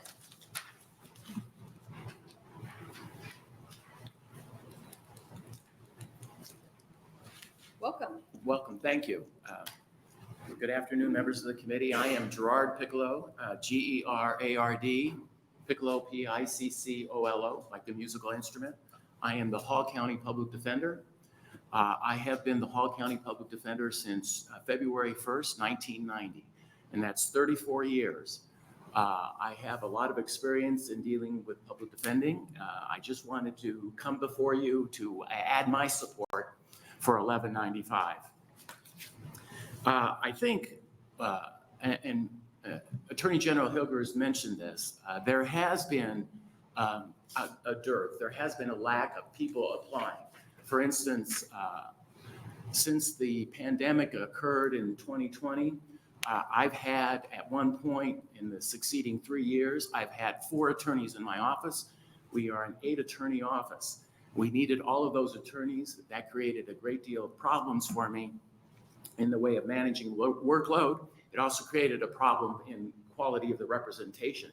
We had to farm out cases to the Nebraska Commission on Public Advocacy, which has done an excellent job, and it is very, very well supported in the entire defense community. But what's more important is I'm here to answer your questions about somebody who's actually in the trenches and who has to actually deal with this lack of people coming out. One of the important things about 1195, which I find very, very important, is the loan forgiveness. Most people who come out of law school, and I've talked to a lot of people coming out of law school, have tremendous debt. The loan forgiveness would be an excellent enticement tool, an excellent tool to attract people to come and work in the public defender's office in outstate Nebraska. In addition, also the equality, the requirement of equality. I've had people say, why should I come for work for you when I can go to the county attorneys and they'd be paid more? That's more a county problem because in Hall County now, by virtue of a contract, the public defenders are paid exactly the same as the county attorneys. And that's important. I need to attract people to come into my county to do the work that's necessary. So I'm here to offer my support by a person who's actually been in the trenches and actually has done the work. And I've done it for 35 years. So with that, I'd ask the committee if there are any questions. I'd love to answer them.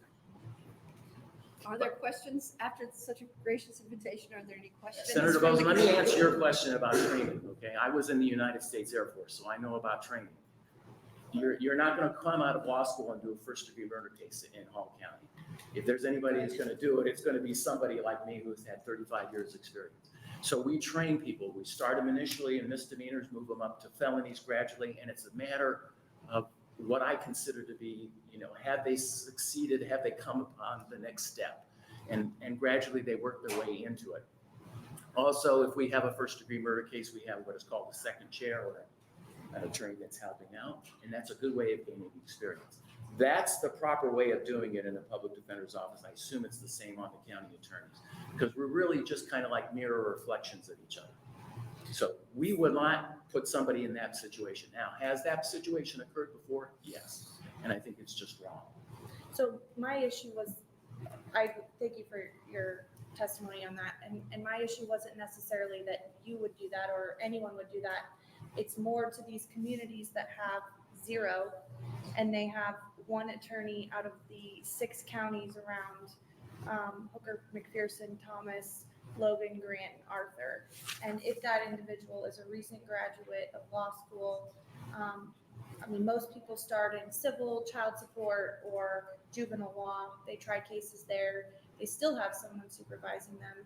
Even when you get to misdemeanors, you're going to be doing traffic, shoplifting, something where you're learning those skills because it's not a good use of the public funds and it's not fair to the public. It's certainly not fair to the victims if you're a prosecutor and you don't have those skills and you go before a jury and you do a sloppy job, it reflects poorly on your office, right? Correct. But if they have one person there and that person doesn't have a mentor to train them up and they haven't had that experience.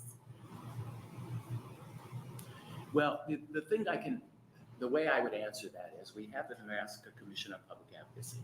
Excellent organization. I've used them before. The idea, and I was around when the commission was established, the idea was counties like that, in which case it was Richardson with the Richardson murder cases, the Rulo murder cases. It was counties like that, like McPherson and other counties out west that needed the Nebraska Commission on Public Advocacy. But there really isn't any solution for counties that don't have attorneys other than to get the qualified attorneys out there. And that necessarily means you've got to attract them. And I think this bill does a lot towards attracting them. But you also have to have somebody who's maybe in an office that can attract people. Now, I've been there 35 years. The fact that I've been there 35 years suggests this person knows what he's doing. And so those attorneys that come out of law school will come to that office. And so that's important too. But if you don't have it initially, I don't know how you establish it other than to try to attract them to come out. Sure. And 1195 does that. Thank you. All right, thank you. Other questions, Senator Yes. McKinney? Thank you. How are you working to build diversity? Well, I will tell you this. When I go out and interview people, I tell them about Grand Island. And one of the things I tell them about Grand Island is that we're very diverse. We have Hispanics, we have Somali, we have Sudanese. In addition, we've had Hispanics come from Florida, from Cuba. So we're a very diverse community. And I tell them, because you're a diverse community here, you're going to deal with a lot of diversity. All right. That seems to attract people. All right. And so that's one of the things that I do to lure people in, to attract them, to entice them in to come to work for my office. And one of the best things I've done in the last 2 years is I went to Creighton University, and we now have a person who's an excellent juvenile defense attorney who's working, who's African American. And, I'm glad I hired her. No question about it. And she relates quite well to the community that we have in Grand Island. Okay. I think I know who you're talking about. Yeah. You know Sid? Yeah. Okay. Yeah. Sid is excellent. Yeah. All right. I'm glad I hired her. Yeah, she's a good person. Thank you. And you're welcome. Thank you. Other questions? All right, thank you for Thank being you. here. Let's have our next proponent.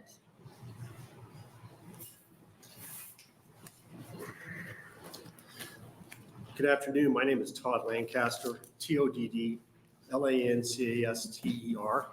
I'm the Chief Counsel at the Nebraska Commission on Public Advocacy. The commission is a state agency which can be appointed in all 93 counties in Nebraska to represent indigent defendants charged with serious crimes of violence such as murder, sexual assault, kidnapping, robbery. As part of my duties as Chief Counsel, I'm also the chairperson for Legal Education for Public Service and Rural Practice Loan Repayment Assistance Program. This is the program we've been talking about. That's in Section 9 of this bill. The board that I'm the chair of makes regulations and rules for the applications for that loan repayment program. The board submits those applications and suggestions to the 9-member Commission on Public Advocacy.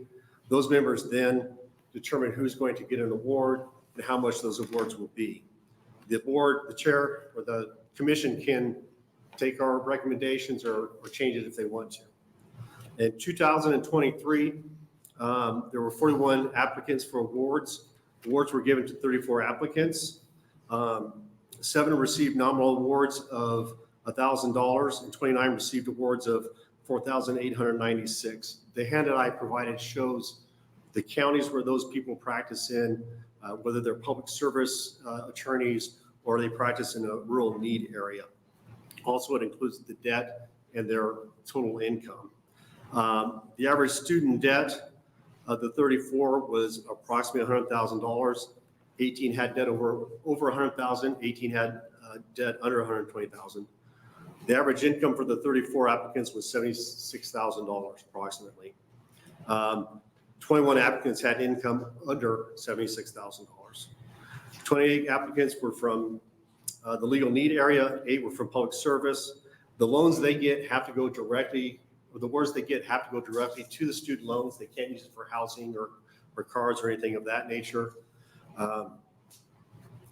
Nebraska, as we heard, is becoming an attorney desert. Some areas have no attorneys. I go out to these areas. I talk to judges who say, I don't have people to appoint to criminal cases. We don't have attorneys out here. And the ones they have overwhelming caseloads. The scarcity of attorneys is going to get worse unless we find some way to draw people to these areas.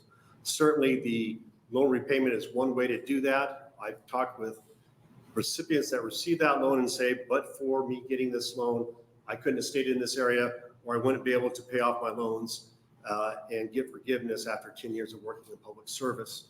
So this program does work to recruit and keep people in these areas. And attorneys that are hiring people, such as Mr. Piccolo, have told me that this is a good recruitment tool to get people. And I would say that also, if I could have just 2 seconds, expanding this range that the bill does to a wider area is going to mean more people, such as those in Hastings and Grand Island, Madison, and Columbus, where they don't have deputy public defenders or deputy county attorneys applying. This will help recruit those people as well. All right, thank you. Are there questions for this testifier? I don't see any. Thank you so much for the work that you do. We're big fans. Okay, thank you. All right. Next proponent. You're going to follow my boss. Hi, I'm Helen Winston. My name is spelled HelenWinston. I'm also an attorney for the Nebraska Commission on Public Advocacy, but I'm here speaking as an award recipient. So I graduated law school in May of 2022, began practicing in Scottsbluff, Nebraska, yay. In October of 2022, I served Scottsbluff County, Fox Butte County, Sheridan County, Sioux County, Cheyenne County, and Kimball County. I graduated with $45,000 worth of loans. The monthly payment approximately is $500. I had to buy a house when I went out there. The rental market is atrocious, especially if you have a dog, and dogs are important, so we bought a house. With the loan payment program, I got 2 awards, one in 2023, another in 2024. Each of them were approximately $4,800. I was able to apply $9,700 towards the principal of my student loans, and now I have a less heartbreak-inducing amount in my loans. So that is great. I will speak to how the panhandle is really hurting for lawyers, especially because of this sort of gap in the bill and the statute. People who only practice in Scottsbluff County can't get these awards, which is crazy because I was practicing out of Scottsbluff County as a private attorney, being able to receive these loans or this award because I was traveling out to the surrounding counties, which are smaller. But my friends in Scottsbluff County Public Defender's Office and in the Scottsbluff County Attorney's Office, even though they're making less than I was, and they were serving the same areas and not being able to, and struggling with the same horrible caseloads, they weren't able to qualify for these awards. So I would ask that this bill be passed because, you know, I want my friends to get money. Speaking to Senator Boston's question, yes, there is a huge problem with attorneys not getting enough mentorship if they don't ask for it. When I went out there, I was really not smart and decided to hang out a shingle. That was not a good idea. I ended up being able to join a firm because the local attorneys in the Scottsbluff County Bar were so good about mentorship. The judges are very cognizant of who your mentors are, what offices you work with, and they'll decide to give you cases based on that. Once I joined a new firm, they were able to give me felonies pretty much right away because I had that direct mentorship. And the Scottsbluff County Bar has been talking about putting together a moving stipend for new attorneys moving out there. They're talking about putting together $2,000 for new attorneys to be able to have money towards their moving funds. But I think that should be something that we do instead of making the Scottsbluff County Bar do. So, all right. Any other questions? Are there any questions from the committee? Thank you for being here. Nice job, Colin. Next proponent. Welcome.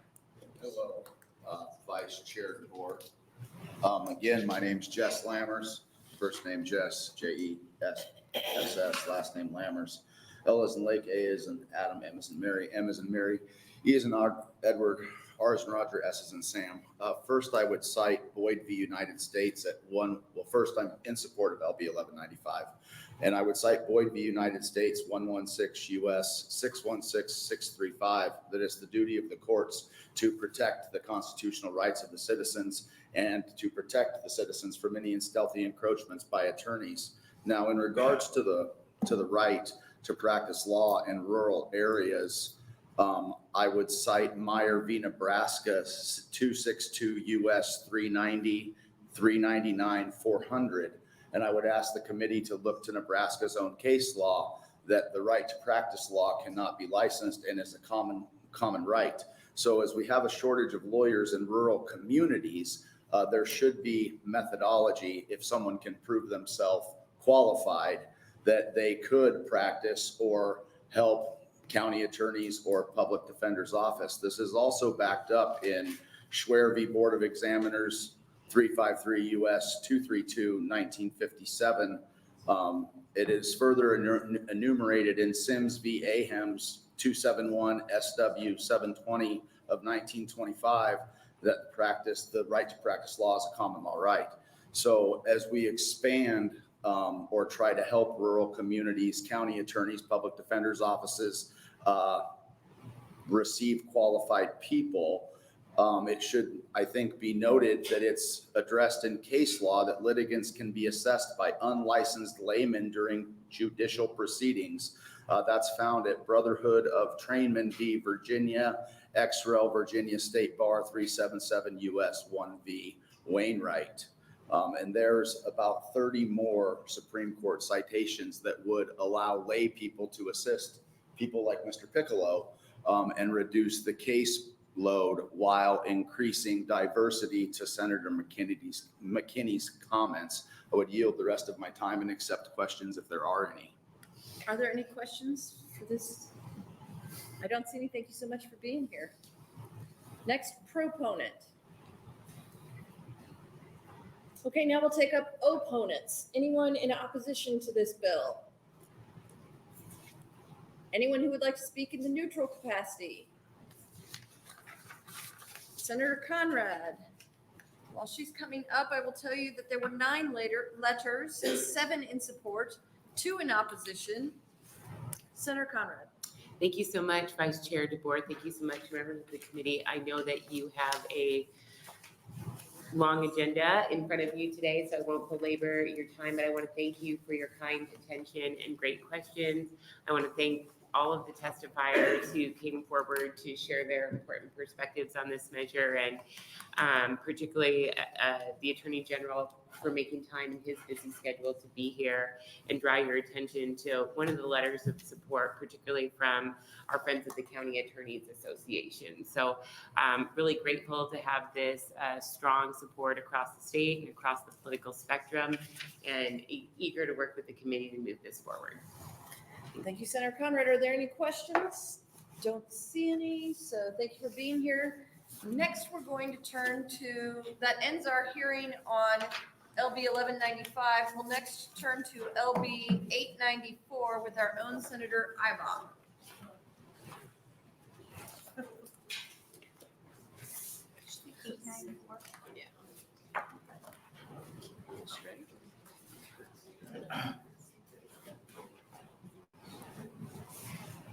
Senator Ibach, do you need a minute? Okay. If you're ready, I can be ready. Awesome. Senator Ibach, this opens the hearing on LB 989. Welcome. Thank you very much. Both of my bills this afternoon are very brief, and so we can look forward to that.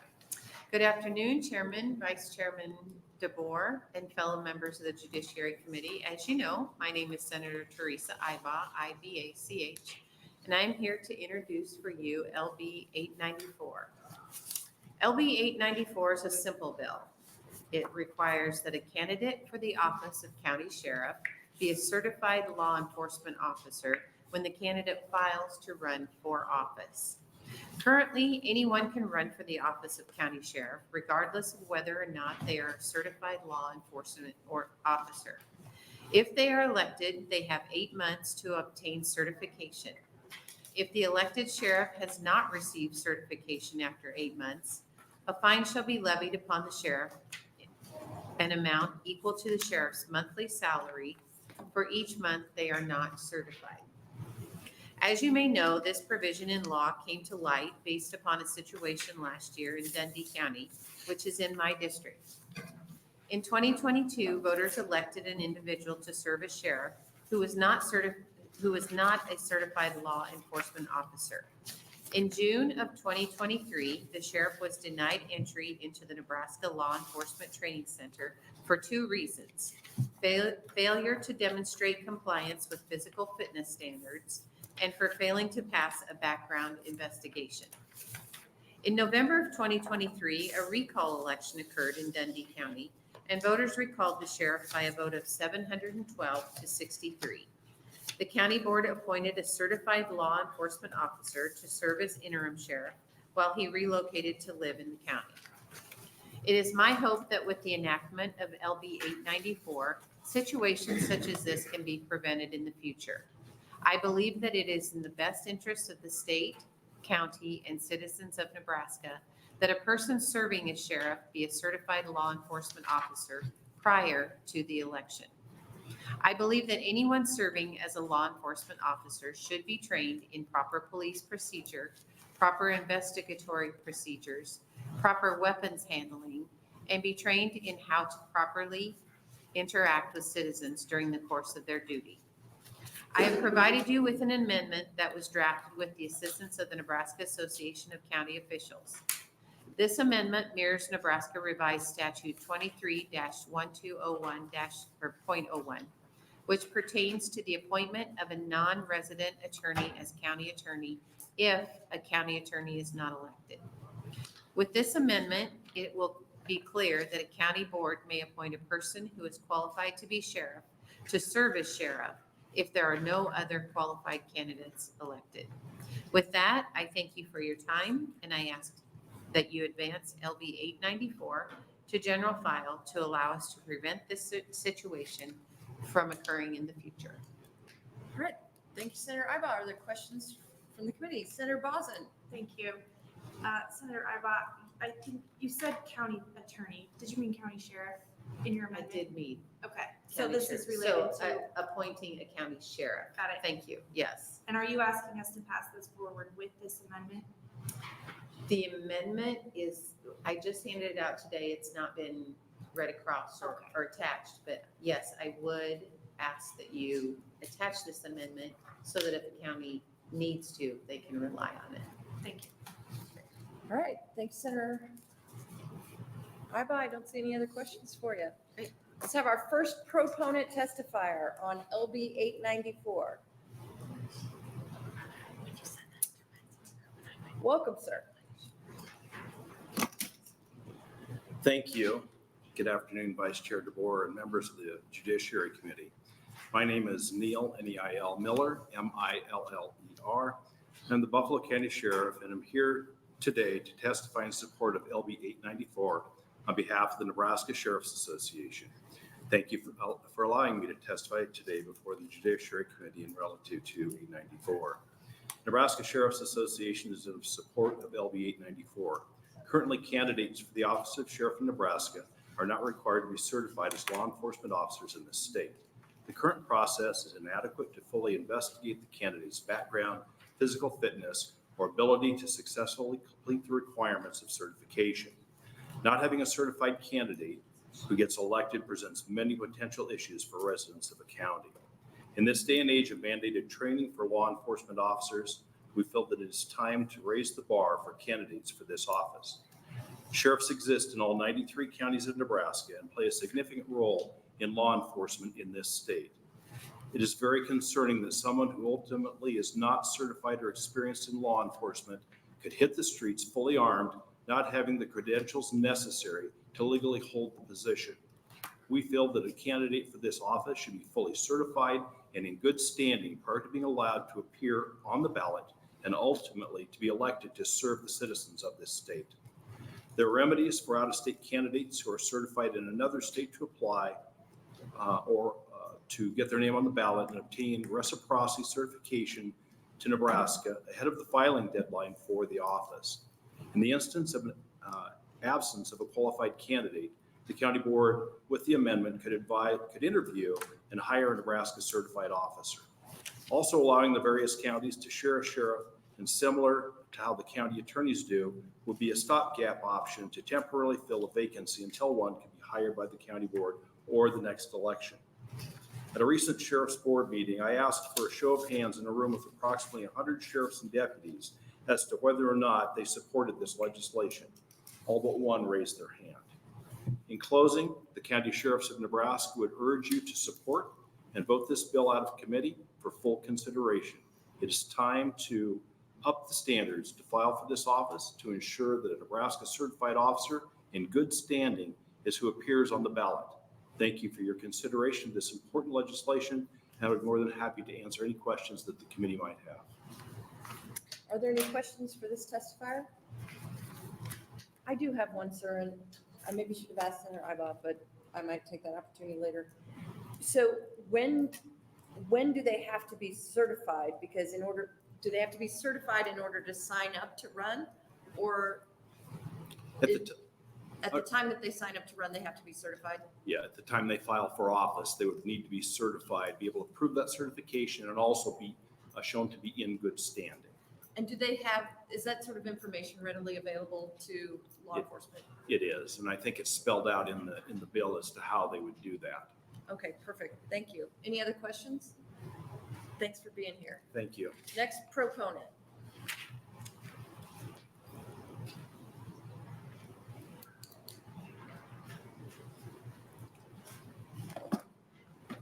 Vice Chair DeBoer and members of the Judiciary Committee, for the record again, my name is Elaine Menzel. That's E-L-A-I-N-E-M-E-N-Z-E-L. I'm here today on behalf of the Nebraska Association of County Officials in support of LB 894. And we appreciate Senator Ibach for bringing this legislation to you. As she indicated, we worked with her to develop the amendment that she has proposed, and we are supportive of that amendment. So we would just ask you to favorably adopt that amendment and advance the legislation to the general file. If you have any questions, I'd attempt to answer them. All right, are there any questions? Thank you so much for being here. Next proponent. Anyone else in favor of the bill? Are there any opponents? Welcome. Thank you for having me, Vice Chair DeBoer. Do you want me to say my name and spell it again? Yes, please. My name's Jess Lammers, Jason Jacob, E as in Edward, S as in Sam, S as in Sam, last name Lammers, L as in Lake, A as in Adam, M as in Mary, M as in Mary, E as in Edward, R as in Roger, S as in Sam. I am in opposition of the bill. I don't think you need per se law enforcement academy training to be a sheriff, and I'm going to read a 2-paragraph excerpt from the sheriff's handbook or guidebook for the state of Nebraska. Sheriff, America will never be destroyed from the outside if we falter and lose our freedoms. It will be because we destroyed ourselves. That's a quote from Abraham Lincoln. The county sheriff is the last line of defense when it comes to upholding and defending the Constitution. The sheriff's duties and obligations go far beyond writing tickets, arresting criminals, and operating jails. The sheriff also has the obligation to protect the constitutional rights of the citizens in our counties. This includes the right to free speech, the right to assemble, the right to bear arms, and remember the oath of office. Sheriffs took an oath to uphold and defend the Constitution from enemies, foreign and domestic. In the history of our world, it is government tyranny that has violated the freedoms granted to us by the Creator more than any other. And it is the duty of the sheriff to protect their counties from those that would take away our freedoms, both foreign and domestic. Whether it is a terrorist from Yemen or a bureaucrat from Washington, D.C. or Lincoln, Nebraska. That is the conclusion of my statement. I would yield my time and field any questions if there are any. I stand in opposition to the bill. You don't need to be a law enforcement officer to enforce the Constitution. All you got to be is educated.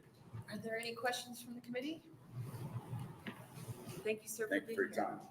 We'll have our next opponent.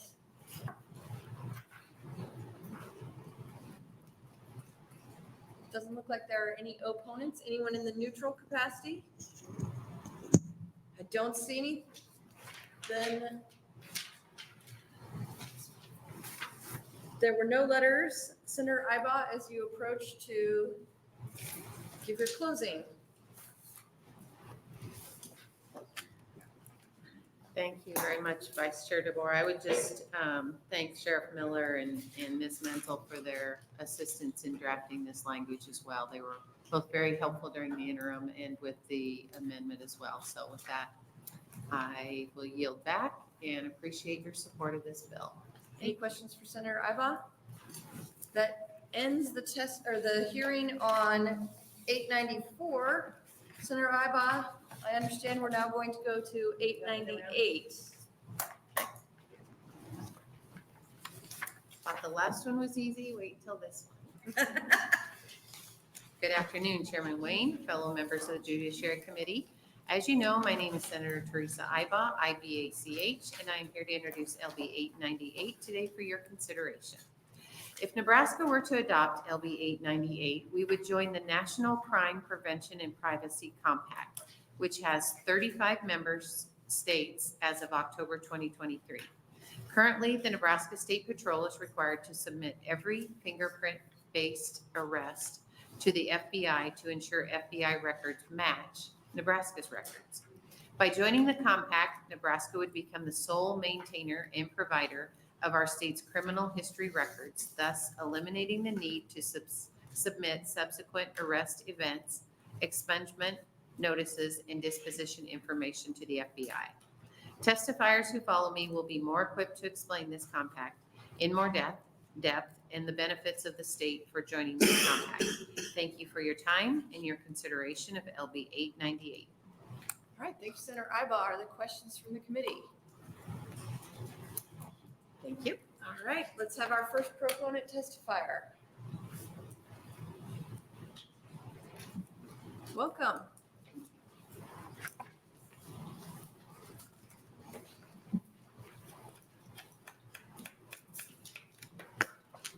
Committee Chair Wayne and members of the Judiciary Committee, my name is Shauna Bachmeyer, SAJWNABACKEMEYER, and I am the Research Manager with the Criminal Identification Division of the Nebraska State Patrol.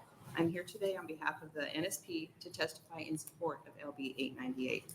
On October 9th, 1998, President Clinton signed into law the National Crime Prevention and Compact Act of 1998, also known as the Compact. This established an infrastructure by which states can exchange criminal history records for non-criminal justice purposes according to the laws of the requesting state without charging each other for the information. The Compact makes available the most complete and up-to-date records possible for non-criminal justice purposes with a mission to enhance public safety through non-criminal justice background checks based on positive identification while protecting individual privacy rights. It was determined that the state's criminal history records were more accurate and complete than records maintained by the FBI, which is true for the state of Nebraska. As of October 2023, 35 states have ratified the Compact. Ratifying the Compact facilitates the interstate and federal state exchange of criminal history information to streamline processing of background checks for non-criminal justice purposes. Ratifying the Compact is the first step to becoming a National Fingerprint File Program participant, also known as NFF. This is a benefit available only to states who have ratified the Compact. Participation in the NFF program is the final step in ensuring the most accurate and up-to-date criminal history records and information is available when a fingerprint-based background check is conducted. Participating in the NFF program allows agencies to reduce duplicate processing and decrease operational cost. Under the NFF program, states are no longer required to send duplicate information to the FBI for criminal history record check purposes. Instead, states respond directly with their individual state's record when a background check is requested on the records that they maintain. Participation in the NFF program ensures a higher level of security benefiting the most vulnerable populations. In addition, because Nebraska is currently not an NFF program participant, NSP is required to submit every fingerprint-based arrest to the FBI to ensure that the FBI records match Nebraska's records. This results in duplicate maintenance of criminal history records by both the state and the FBI.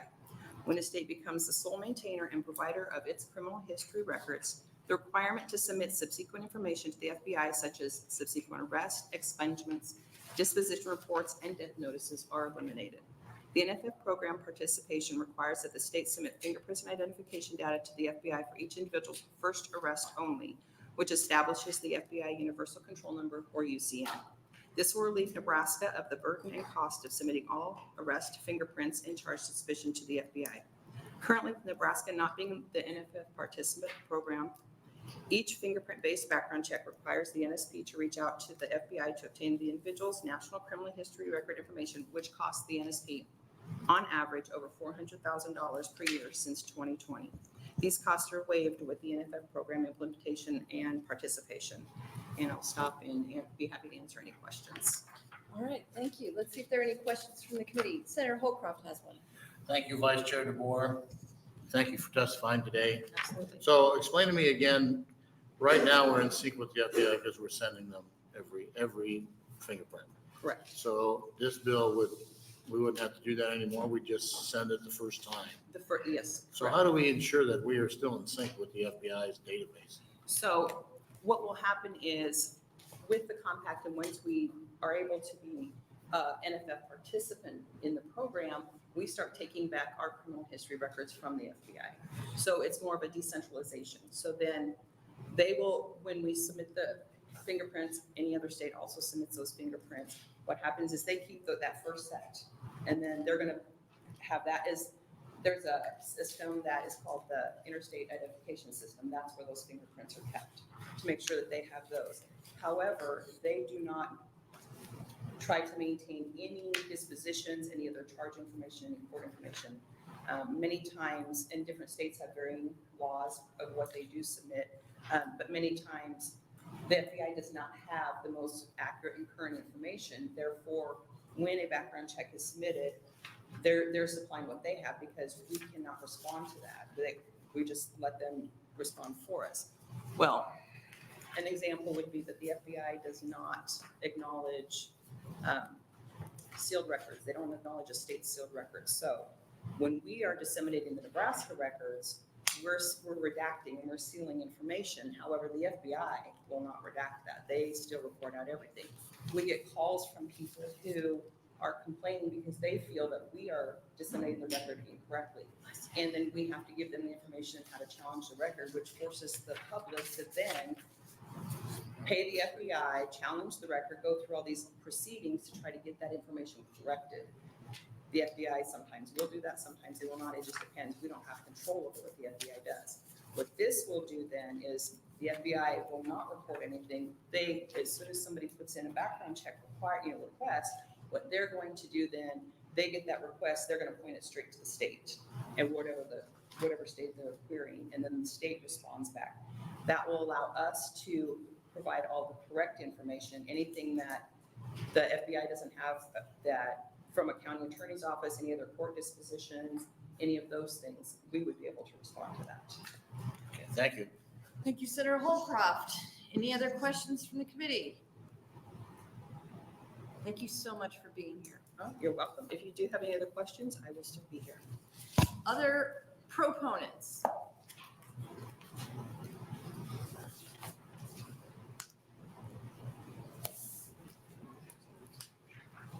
Welcome.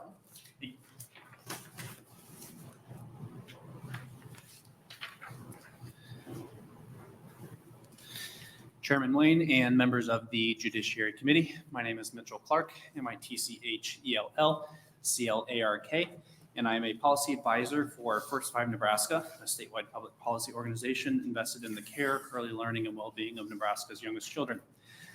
What I'm going to do today, instead of reading through my testimony verbatim, is I'm going to refer to a legislative history chart that is being distributed to the committee. Just to give you a quick little backstory on how this bill, LB 898, would be a great benefit for the early childhood workforce and some of the issues that we've had in recent years over background checks. Most importantly, the top row there, you'll see in 2014, the federal government passed the reauthorized Child Care and Development Block Grant.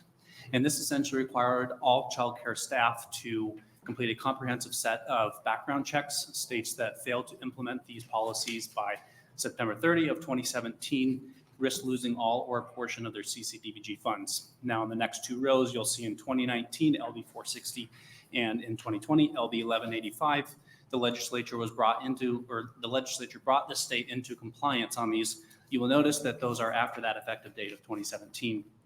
However, because we were showing good faith that we were working towards getting into compliance, ultimately, we did not lose any of those CCDBG funds. Within each of those bills, it kind of staggered the segment of the child care workforce that was required to comply with these background check requirements. And this was very important because it essentially staggered that increased workload on State Patrol and DHHS in processing those background checks. Now, however, in 2022 and 2023, needless to say, things got pretty rough for the child care workforce, as I know it did in other occupations. And this is important because the child care workforce is incredibly sensitive to disruptions for a couple important reasons. So one, it's a low-paying industry, typically median wage of $13.34 compared to other occupations where they would simply leave. And the second is that they cannot work with children until all of those background checks process. So that means that they ended up leaving the workforce to go work somewhere else. So I know I'm getting close here, so I'll just touch on last year, Senator Ibach introduced LR 191, where she examined the background check process and gave DHHS, in conjunction with State Patrol, the opportunity to share some administrative changes that they made, which has significantly improved those processing times from 25 average days in 2022 to 5 days at the end of last year. So in some, there is also some 5-year renewal requirements under these CCDBG requirements that goes back to that 2019 and 2020 legislation. So you just time that out from those effective dates. And we've got another 5-year renewal round coming up later this year, and then next year, and finally in 2026. So with that, I will end and open up to any questions if you have any. Are there any questions? Thank you so much for the chart. This is really helpful. Thank you. Next proponent.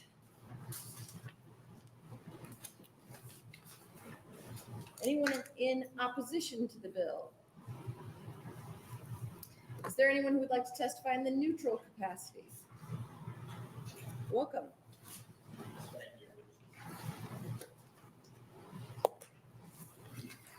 Jess Lammers, J as in Jacob, E as in Edward, S as in Sam, S as in Sam, Lammers, L as in Lake, A as in Adam, M as in Mary, M as in Mary, E as in Edward, R as in Roger, S as in Sam. I'm neutral on LB 898. However, what I want to emphasize is that the state needs to do a better job of records keeping. My specific experience has led to some terse encounters with law enforcement. Sheriff Miller back there can corroborate my testimony that I've had terse interactions with law enforcement due to poor records keeping. So once the record goes into the computer and it is then disseminated by law enforcement in the field, if the record in the computer is inaccurate, the unsub or the person that gets pulled over or the person being investigated then gets treated unfairly because law enforcement has inaccurate information on that individual. Have you ever tried, and this is a question to the committee, have you ever tried to convince a law enforcement officer or anyone that the computer is wrong? Like what the computer says about me is incorrect? Have you ever tried to convince anybody of that? Because it's quite near an impossible task. Now, in my instance in Buffalo County with 2 sheriff's deputies who were, in my opinion, trained on the Constitution, they understood that they made a mistake, the computer was wrong, and they had no further had probable cause for anything. And they dismissed me and let me go continue on my merry way. But that hasn't been the experience I've had with the Nebraska State Patrol on 7 occasions. The Nebraska State Patrol's held a gun to my head more times than the mafia. And I think that's a problem, all because the computer has the incorrect information about my life. So how do we resolve the records keeping discrepancy? If it's joining this compact, okay. If it's keeping our records differently or double checking and triple checking the records that get entered into the system, okay. But something needs to be done at the state of Nebraska about the way y'all keep records because you do a bad job. I will yield my time and take any questions. Are there any questions?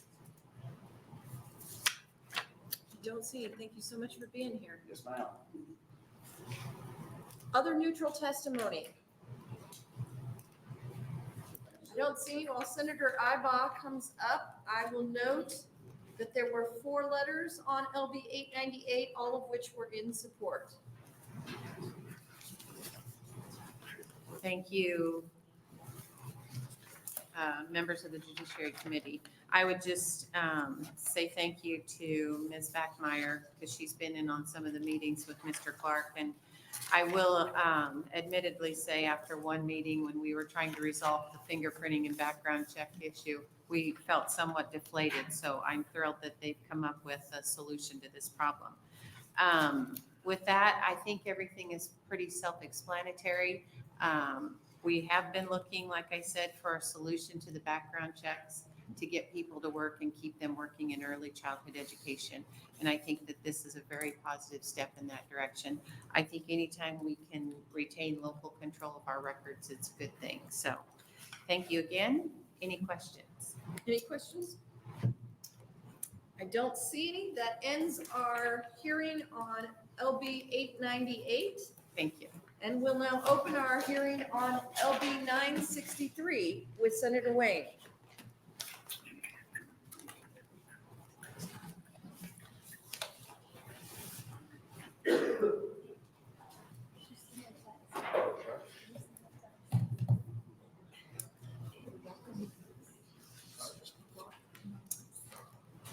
Welcome, Senator Wayne. Thank you, Vice Chair Board. My name is Justin Wayne, JUSTINWAYNE, and I represent Legislative District 13, which is North Omaha and North Douglas County. Today, I'm here to present 916. And I know it's an uncomfortable topic. Many of the county attorneys today, one in particular gave me my first job. I know him well. I think he's a great individual. But one of the things that I've struggled with down here for the last 7 years, now going on 8, is this idea of reducing taxes. And throughout all the studies and bills and things that I've seen happen in this body over the last actually decades, 2 decades that I've watched this legislature, there's only really 2 solutions. We have to change we have to move or shift, if that's what they want to call it, the expenses from our local governments to the state, or we have to grow Nebraska. And by what I mean by grow Nebraska is we have to have more people here. Because if we have more people here, then we'll have more people buy things, our sales taxes will go up, et cetera, et cetera. But structurally, we have a lot of government. We have a lot of NRD boards. We have state irrigation districts. We have a lot of government. So when Governor Pillen announced that he wanted to reduce property taxes, I took that as a challenge that every committee chair should look for. What in their committee can they do to reduce property taxes? And one of the biggest property taxes that this committee is over at the local level is jails and county attorneys. It's not a far idea or a crazy idea or a jab at county attorneys, but I do have a simple premise for it. If we create it and mandate it, we should fund it. It's really simple. We create the laws, we create the statutes around criminal laws.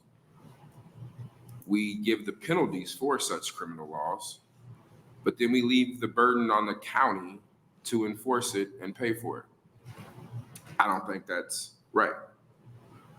Now, I am open to plenty of amendments and plenty of ideas. And when reading the online comments and things that I've heard, people brought up, well, the county attorney does a lot of civil things, which is true. In Omaha, we're all of them. I got a probate matter right now that I'm talking to the county attorney on regarding inheritance tax. They do defend the county locally if they're sued. But that doesn't change under this statute because they could still contract that out with any attorney. They could contact out my legal counsel to be their county attorney or to be their legal representation in any litigation. They could contract out the county board could contract out the probate side of things or the inheritance tax things. As far as the 3A and juvenile proceedings, one of the articles I passed out is that due to a lack of county attorneys in positions, many of our rural counties struggle. But the other fundamental reason for these 2 bills, but this one in particular, is no matter where you go in this state, your rights should be the same. And those who were involved in LB 50 last year and those who have been on this committee for a while, we have prosecutors who prosecute some things and don't prosecute another thing. And I don't think if I live in Douglas County and I drive to Madison County, if I have something or I'm doing something illegal, that should change based off of where I'm at on an imaginary line. That was the whole premise behind LB 77, is that local communities shouldn't dictate a fundamental right. Well, how you are prosecuted is a fundamental right, and locals shouldn't change based off of the county you go into. The fact of the matter is, there is a tax shift and a savings to property tax owners by putting it on the burden of the state. We can fund this through our current budget. For this particular bill, we can do it through our current budget, but for both 2 bills, there's funding right now of a new prison. And I'm gonna talk more about that in the second bill about how you can actually use that funding and save money. The point of it is we need to have a really real conversation in this committee and as a legislature about structure. Does it make sense? And if there's an idea of maybe we shouldn't do all the counties, maybe Douglas County, Sarpy County, and Lancaster, they're so big, maybe they could do an election, then maybe we just do the rural counties that are having a hard time finding positions. I think there were 22 county attorney positions open that Miss Nilly, forgot her last name right now, just testified to. There are actually counties who are contracting with other county attorneys in other parts of the state to do their prosecution. So they're already doing this through interlocal agreement. And I'm just saying, why not make it consistent through an elected person, which is the Attorney General, so people still have their voice of electing somebody, But let's just be consistent across the state, and let's take the small piece that we can move off of the taxpayer and put it on the state where it rightfully belongs, because we are the creator of the law. Every law that they're prosecuting at a county level, we created. Especially the felonies, we created. So why are we putting that burden on the local to prosecute? Why are we putting that expense on the local taxpayer to enforce? I think that's fundamentally wrong. And I've always said that. I don't believe in unfunded mandates. I think we should figure out how to do it. But to me, this is a solution, not only a property tax solution, but it's an alignment solution where we are actually aligning how we should do business in the state. And for many people who think, oh, the sky is falling, there are a lot of other states who already do this, and it seems to work out.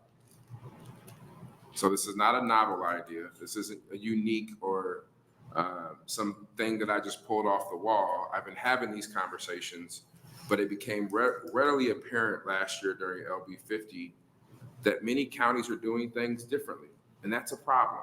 Why is it in Douglas County I can have a diversion program and have a felony removed from my record, but because a county attorney, and I'm making this up, in Madison doesn't want to do that, I don't have the same opportunities just because of where I live?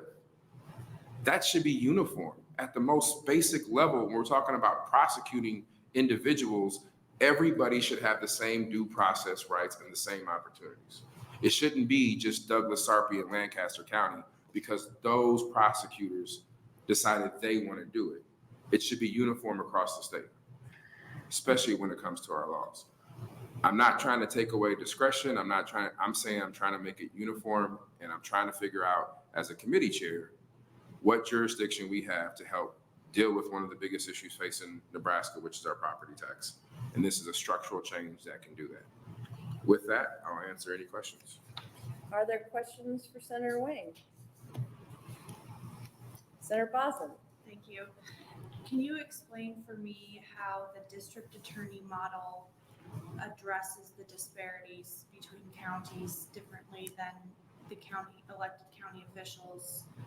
I mean, laws are the same, right? So how does the district attorney model fix that in your mind? Well, let's just use Attorney General Hildreth's, they will want to be consistent. So even in counties, and you're a former prosecutor, there's only so much authority you can, like, at the end of the day, there are certain things you're going to have to talk to your boss about. That's how you uniformalize it, how you make it consistency, is that if these individuals are charged with these crimes or have these things, here's how we're going to handle them. And that's sent out statewide. The deviation of that, you could lose your job. That's no different than a county attorney right now. If a county prosecutor decides, yeah, I'll plead this down to a misdemeanor, and the county attorney is like, no, you shouldn't have done that. There's consequences. But that's how you provide consistency and uniformity across the state. And my second follow-up question is, so you're addressing this as a result of the effort to have uniformity and also address property tax issues. But there's also the public defenders in every county. And so is there an anticipation that we would be moving public defenders under one hat as well? No, and the only reason that is because we don't have a statewide public defender election. The reason I went with the county attorneys is because we do have an elected person that we elect every 4 years to hold accountable. Until we establish a statewide public defender's office, I mean, I know we have it in the budget for those smaller counties, but we don't have that same mechanism as we do in the Attorney General. What about the Commission on Public Advocacy? Right. If they were elected, if we created elected positions statewide, I would be in favor of that. But it does beg the second question: should the counties be reimbursed for public defenders? Absolutely. The state should pay for that prosecution and defense. Okay, thank you, Senator Bosland. Other questions? I assume you'll be around to Yes. close. Let's have our first proponent.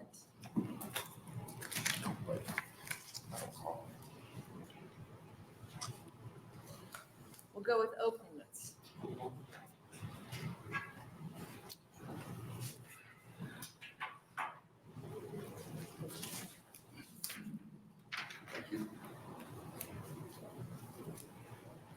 Welcome, sir.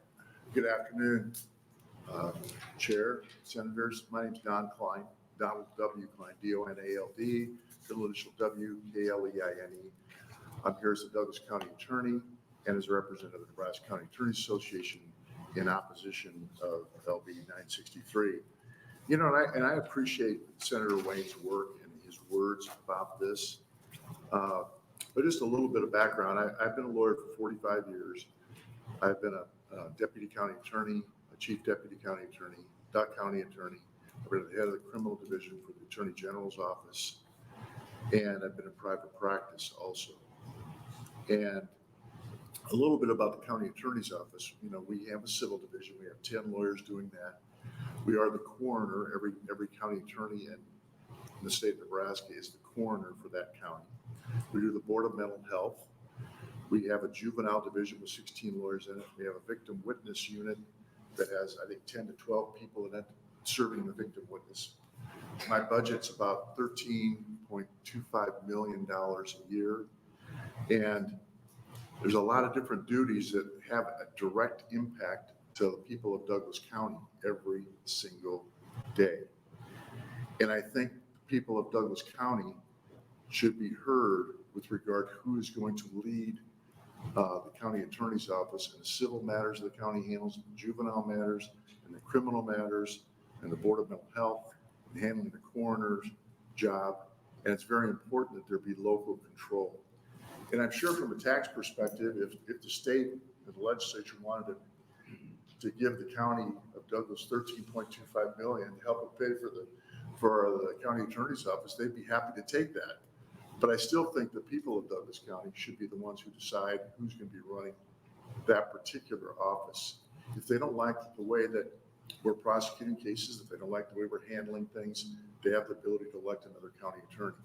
And I think it's very important to have local control. I think the best bang for the taxpayers' dollars is local government. I think every level that you go up, quite frankly, in government, from the county to the state to the federal, there's more inefficiencies as you go up the ladder, particularly from a fiscal perspective. And so I think the citizens of Douglas County should be able to vote on why they want that person or not person to run this particular job. It shouldn't be just an appointed position from somebody who's in Lincoln, for any other part of the state, some bureaucrat who's appointed. It doesn't say anything in here as to what the term would be for that person that's appointed. And in fact, it says that this is supposed to take place January 1st of 2025, I guess, nullifying the elections of 2022. And besides that part, there's other fiscal responsibilities like pension issues, benefits issues that people in those different offices have earned and have a right to. I apologize, my watch is doing this. So I do see your red lights on. I'm since sorry. you stopped. I'm sorry. I'll be happy to answer any questions if you want. Let's see if there are questions for you. Are there any questions? Senator McKinney has a question for you. Thank you. Thank you for your testimony.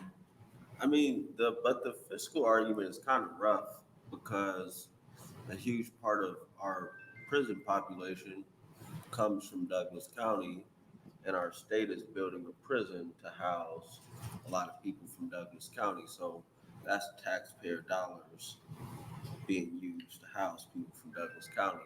But my question is, so what if we just excluded the big three counties and just did the rest of the state?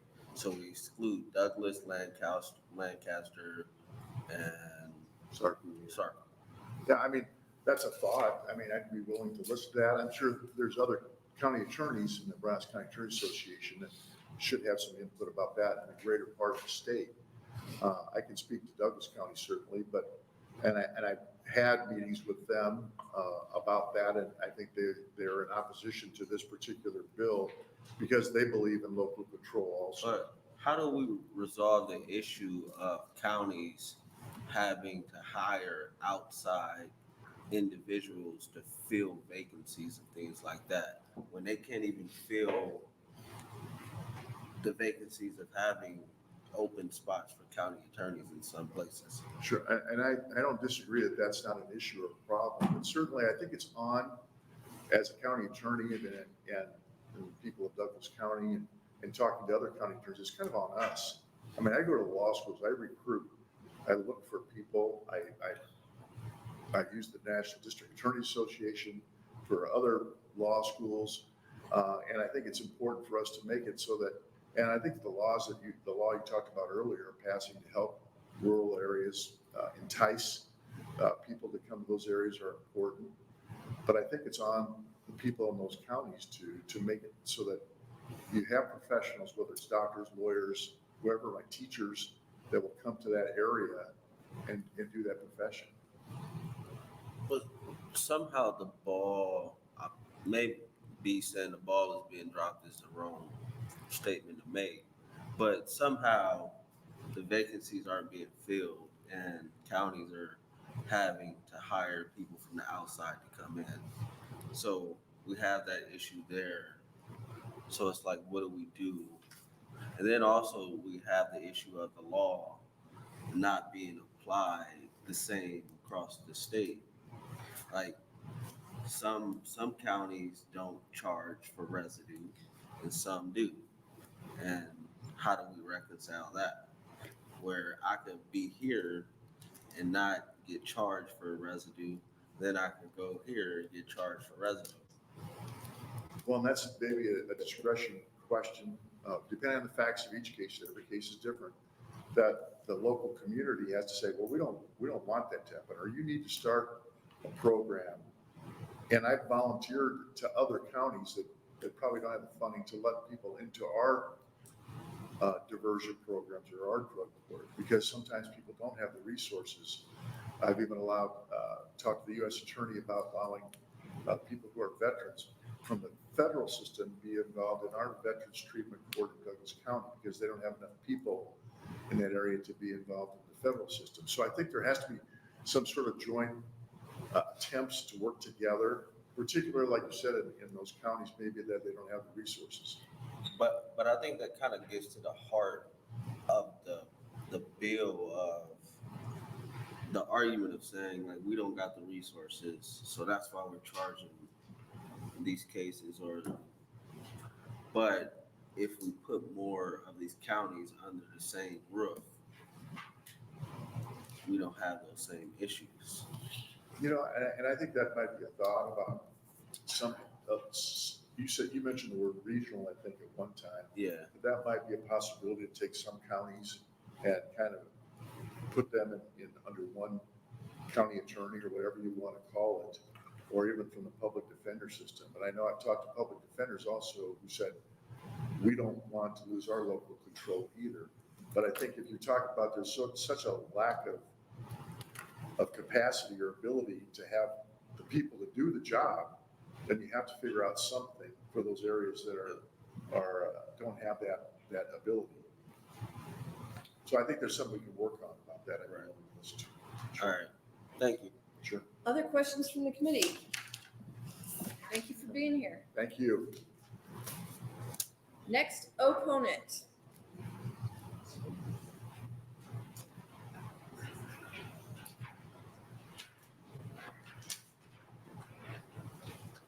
Welcome. Thank you. Vice Chair DeBoer and members of the Judiciary Committee, for the record again, my name is Elaine Menzel. That's ELAINE MENZEL. I'm here today on behalf of the Nebraska Association of County Officials in opposition to LB 963.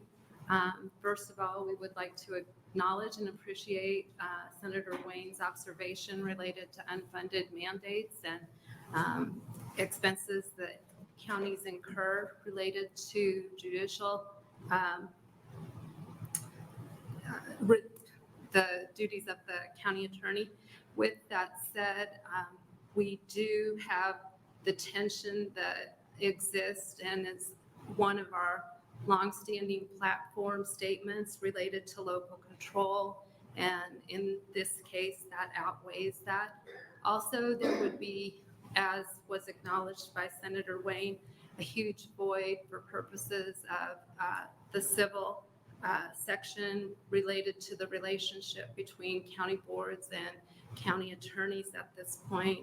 They provide valuable assistance to the county attorneys, not just on the areas that Senator Wayne talked about, but also with respect to civil liability and other types of things that relate to that. With some of those comments in mind, we just encourage you to support, to oppose LB 963. So with that said, if there's any questions, I would attempt to answer them. Questions? Thank you so much. Thank you. Next opponent.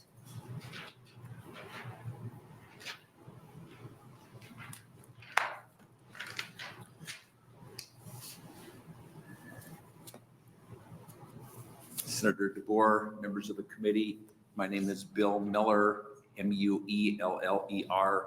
I appear here today on behalf of the Nebraska State Bar Association in opposition to LB 963. Senator Wayne identified in his opening one of the concerns that our committee had when we looked at the bill, and that is the significant legal civil representation that the county attorney does for counties. And it just made sense to us to keep that representation local. When our committee looked at this, and we have prosecutors on our committee and we have criminal defense lawyers on our committee, and as you can imagine, we look at the criminal bills, and more times than not, the bar will stay out of it because we do have members on both sides. This was actually one of those bills where there was agreement between the county attorneys and the public defenders that their preference is to leave the system as it is with a county attorney. One of the reasons talked about, one of the reasons stated was it is more convenient, it is more efficient when the lawyer on the other side of a matter is in your locality, not in Lincoln, coming out to take care of your case in Lincoln County or Keith County. So efficiency. We would certainly be interested in an ongoing discussion, if there is going to be one, about restructuring how we provide county attorney services statewide. Don Klein referenced regional structure, and we have a lot of that already, perhaps not formal, but there are multiple counties that are represented by an attorney who doesn't reside in that county, but who provides services in that region. Again, we would be happy and would welcome to be involved in a further discussion on this. We oppose the bill today. Be happy to answer any questions. Are there any questions for this testifier? Senator McKinney. Thank you, Senator DeBoer. How do other states deal with the criminal and legal and civil side of things? So in Pennsylvania, they have district attorneys. So how do they deal with the criminal and legal side? Senator, the fact that you can state that Pennsylvania has a district attorney system, you know more than I do about it. My understanding is some states are structured this way, but that I've not looked into the matter. We've not done any research. All right, thank you. Thank you. Thank you, Senator McKinney. Other questions from, don't see any. Thank you so much Thank for you. being here. Next opponent.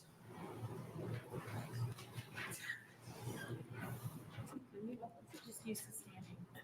Is there anyone else in opposition to the bill? Now, Mr. Eicholt, I'll call for neutral testimony.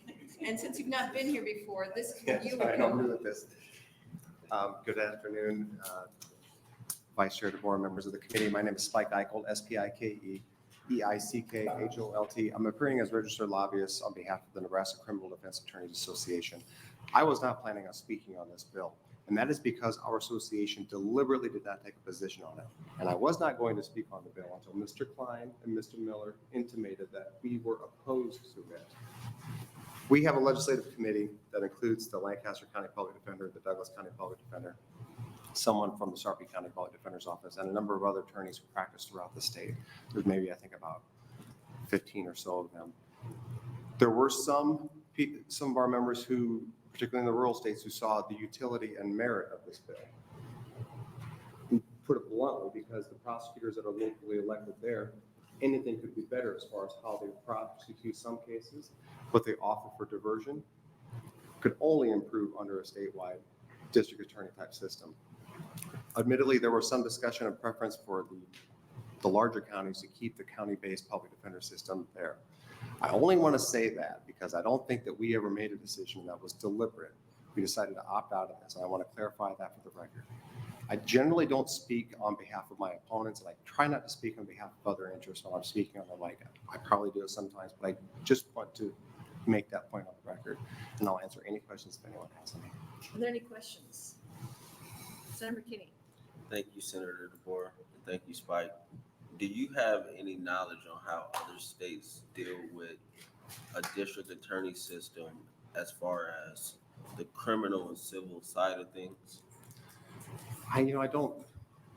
I know some of the states, particularly the rural states, kind of have the district attorney-based system, and I don't know how they do the civil component where they have a lawyer or lawyers represent the local governments, like the county attorneys do. I assume they can navigate it somehow, and maybe it's kind of like a village-based or county-based or like a city-based attorney system, or it's just a separate division altogether. I don't know, to be honest. I'm not. And I only ask that because because I'm just wondering if it's more efficient or inefficient. Just, I'm not sure. Like, could it be a better system, or could it be worse? I mean, it might be. I mean, one thing that Senator Wayne said in the intro, we have lots of layers of governments. You have, in Lancaster County, you've got the city attorney's office, you've got the county attorney's office. There's concurrent prosecution criminally. There's overlapping representation civilly. Sometimes, at least the city attorney's office will actually contract with private law firms to represent the city. I don't know if the county attorney does that as much. The county attorney represents other agencies at the county level, so I don't know how efficient that is necessarily. I guess in my last question, should I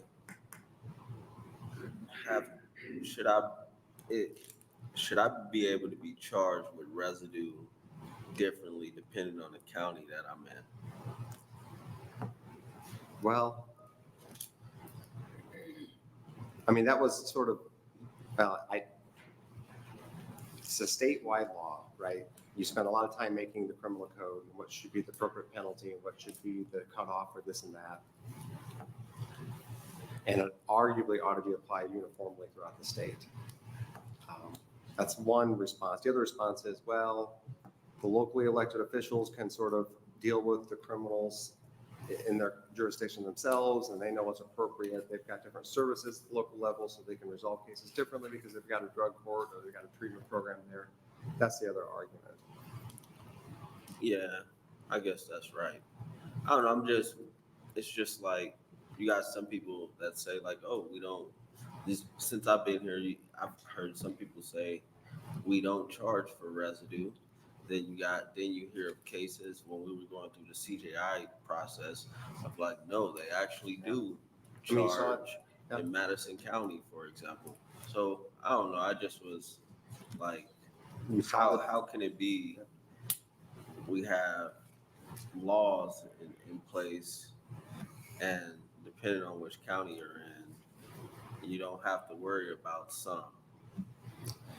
You saw, that was true. You saw that in the residue case. You saw it in the habitual criminal application. Some counties, or one county particularly, was just blatant with the fact that they wanted to send people to the state prison system away from their jurisdiction for as long as they could. Yeah.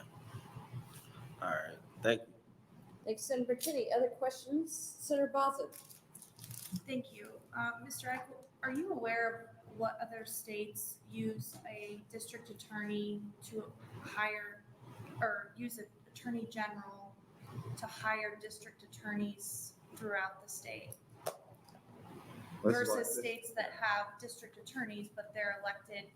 So we're using the term county attorney and district attorney synonymously because they're both elected. Oh, I see what you mean. But first, this is why I shouldn't have got up in the chair, because I was angry. Because I really don't know that material as well as I should. I know that other states do have like an attorney general or a statewide system where they appoint local prosecutors or appoint district prosecutors. And I think you're right. There are some states that have district elections. district attorney elections that aren't necessarily county-based, but maybe regional-based. Is that responsive to? Do you know any of them? Oh, I know like Texas has got some sort of, I know, I looked at what Ken Paxton does because I was just kind of interested. That's the attorney general for Texas. And he sort of has this election where I think that he'll appoint local prosecutors, but I think that's an appointment process, but I don't know that for sure. I'm just kind of thinking it here. I'm sorry. Okay, that's okay. Any other questions? Thank you for being here. Thank you. Neutral testimony, any other neutral testimony? I don't see any. While Senator Wayne is coming up, I'll announce that 963 had 5 letters, all of which were in opposition.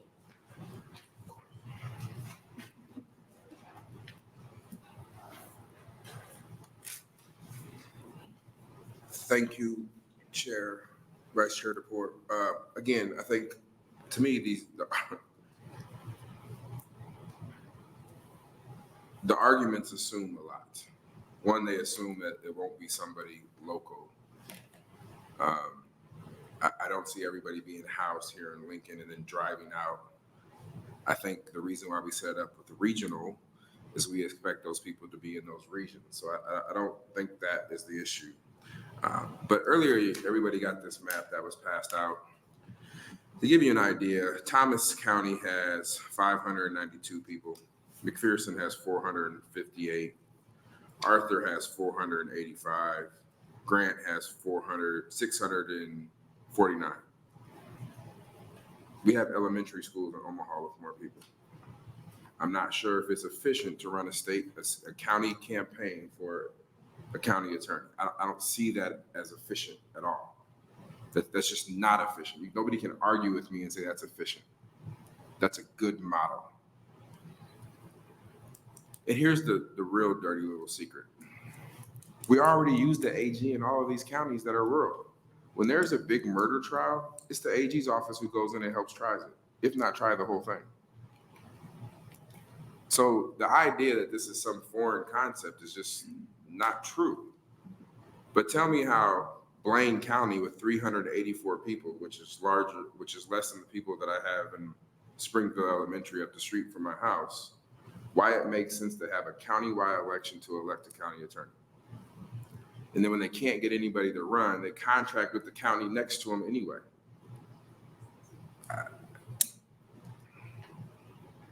So maybe this isn't the best. Maybe we go with regional, but we need to have a conversation about shifting this cost to uphold our laws away from the states and to make sure that it is more consistent and is more efficient.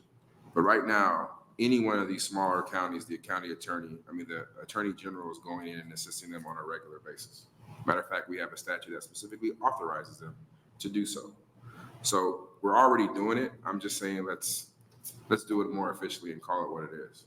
And if the 3 counties, the big counties, want to stay elected, okay, then we can write in there that the state should bear the cost. I'm okay with that. But what we're doing right now in rural Nebraska isn't working, and it's not efficient. It doesn't make sense to me. Any other Right, questions? There is one question for you from Senator Holdcroft. Thank you, Vice Chair DeBoer. Thank you, Chairman Wayne, for bringing this. So, as you may know, I'm not a lawyer. I don't know if you know that or not. But you were in the Navy, so it counts. You're probably smarter than most. In the Navy, we have non-judicial punishment. The captain is judge, executioner, and everything else, as jury executor. But so, help me out here. I mean, in Sarpy County, I did spend a little time there. Everyone goes to county court, and then whether it's a misdemeanor or a felony, and then they're bound over to district. Is that fair? Fair. So, the county courts are handling essentially all the misdemeanor cases, and they're passing off the felonies to the district courts. Correct. So now the district courts would have to handle not only the felonies, but all the misdemeanors. No, it doesn't change how the court operates. It doesn't change that the city of Omaha would still have a city prosecutor division, and they would still represent that. It actually doesn't change anything of how the court system works. It's whether they're elected or not and who pays them.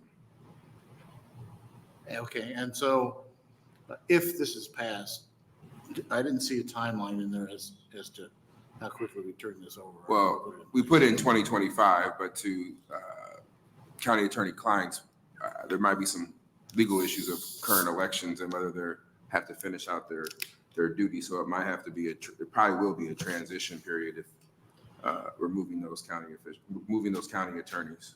But it doesn't mean they lose their job. They just may have to interview with Attorney General Hilgers for a job. Just to become a district attorney. Correct. Okay, thank you. Other questions for Senator Wayne? Senator Baza? Thank you. Can you tell me an example of a state where the Attorney General hires the district attorneys as you were alluding? Can I ask Mr. Eichel? South Dakota has a hybrid system, similar.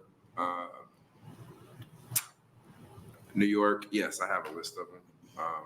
You can give it to me. Yeah, my legislative is ill for the last 2 days, and yeah, that's why we changed the order, because they were all freaking out of who was going to testify. But yeah, I can get you that. But like for Texas though, it's more complicated. Texas actually has in their constitution criminal attorneys, county attorneys, civil attorneys. They have a lot. Yes. Thank you, Senator Ibach. Other questions? Senator Bozen. That was, for the transcribers, that was Senator Bozen. Other questions? All right, that will end the hearing on LB 963 and bring us to Senator Wayne's LB 966. 996.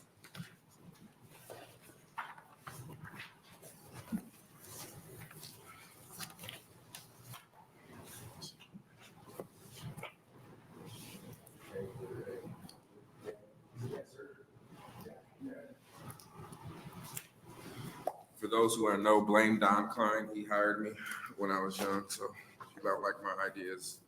He gave them to me. My name is Justin Wayne, JUSTINWAYNE, and I represent Legislative District 13, which is North Omaha, North Douglas County. This is part of my START tax saving plan. START stands for Safer Towns and Reducing Taxes. Had to come up with a nice acronym since Jedi was already taken from somebody else. And basically, yes, this is removing, again, it's the same theory that I had in the previous one, where if we are the ones who are making the laws, we should be paying for the laws. But ironically, it was Lancaster County's correction director 2 years ago who planted the seed with me. It was in this committee hearing, and I quote, on January 27th, 2022, Brad Johnson said, "I guess I would honestly answer that this is the state's responsibility. And quite honestly, the state has failed." And this was during a question with Senator McKinney. And he followed up with, "It's the state's responsibility, and it's been for decades. And because the state hasn't dealt with this," and this was talking about prison overcrowding and county attorneys and prosecution in county jails, "now you're trying to push it off onto the counties." And that bill in particular was trying to make saying that certain people would stay in county jails. And they were against that bill because it's the state's responsibility. And I agree with him. It is the state's responsibility to house these individuals and take care of these individuals. And looking last year at a bill that I think this committee was on board with, my transitional living bill about people be reintegrated back in their communities, looking at how to save property taxes, looking at Douglas County and realizing this is about a $50 million facility that they operate, looking at other counties who recently would go out for bonding to build new county jails. I thought this was an easier way to remove some of their burden. And if you look at what NACO said, it's about 150 million according to them. According to the state, in Department of Corrections, it's about 185 million. But if you add the financing of a jail, which is part of what we have to work out as a committee, are we just doing the operations and leasing? Are we paying down their debt too? Like, what does that look like? This could be anywhere over $250 to $300 million savings to our local property taxpayers. It doesn't change anything other than who they work for. But the idea, again, is simple. We are the ones charging them. We are the one creating the laws. We are the one penalizing them with that. We should be paying for it. And what the side note that this does, I really didn't realize this today until a reporter asked me, is it actually opens up a lot of community beds. We have right now over 1,500 people who are classified as community that we don't have enough community beds for. So we can actually move them out of our current facility, prison facilities, put them back in the communities that they are in as they transition out, create a real transitional living facilities through these county prisons, and maybe even reduce the need for at least the second prison that the master plan called for, but maybe even the first one, saving roughly the state anywhere from $375 million for the first prison that we're going to build and up to $600 million for the second prison. So that's $900 million that could literally be used for property tax relief by Governor Pillow. So that's the basis of this. This one should be a little less controversial, but probably not. But I'll answer any questions. Questions from the committee? Senator Decay has one. Thank you. Do you think this would have a positive effect on the rural counties further out from Lincoln as far as supervision and management practices go? Yeah, so right now what happens, particularly in juvenile, but also in other, I mean, adult court too, is we're having a hard time housing people. People get arrested in Cass County. They might go to Saunders County for prison, right? Or for jail time. And so right now we have some places that are deteriorating in Western Nebraska. And this is a way that we could fill them and actually put money into the county. And I think if you think about like Norfolk or Alliance, where they have job needs, particularly third shift and second shift, this is a way to bring individuals back to their community, have some type of work training program as they release out, and it doesn't require any really additional costs from the locals. So I think it is a positive. It doesn't make sense for a guy to be in Omaha Corrections who is going back out to Lancaster County or Lincoln County. It doesn't make sense, because then when he's done, he still has to figure out how to get back to his community. And not every county has a jail, but there are significant counties that do. And we could take that burden off of those taxpayers. Do you think like in rural counties that, I can think of one in my particular district that has a brand new jail facility. I think it's a 23-bed facility. You think they could take those prisoners from that area of the state, house them there, and still keep it under their own management supervision without having to bring in corrections on that, or not? No, I mean, the way it's written, corrections would take over all the facilities, but that doesn't mean they have to run the day-to-day. They could contract with the local counties and maintain who's doing it, but they would have the general oversight and pay for everything. So again, if that's a brand new facility, let's say it costs $10 million and they financed it with bonding, we're taking that off the taxpayers' rolls and putting it on the state. Okay, thank you. Same as in Sarpy County. I know they just built a new one too, for a significant amount of dollars, and that could save Sarpy County taxpayers, if I remember right, at least $50 million. Other questions? So I'll ask one. So is the idea that we sort of equalize out all the spaces that we have at all the time, because we can, sort of fill in people into gaps in some other place if there's, is that kind of what you're thinking, is that we can use the whole system? Yeah, we could use the entire system now. The Department of Corrections in their fiscal note, they asked for $1 million up front to do a study to figure all that out. Who's their current population? Where could they maximize putting people before the actual implementation of taking over? So here's a question for you. Do you envision that there would be like an area devoted to jailish folks and an area that is more long-term housing? So like you don't have a roommate of a guy who's in for a ordinance violation in Omaha with a guy who's there serving life. Well, that happens now, and that wouldn't change underneath. But I guess he's not there.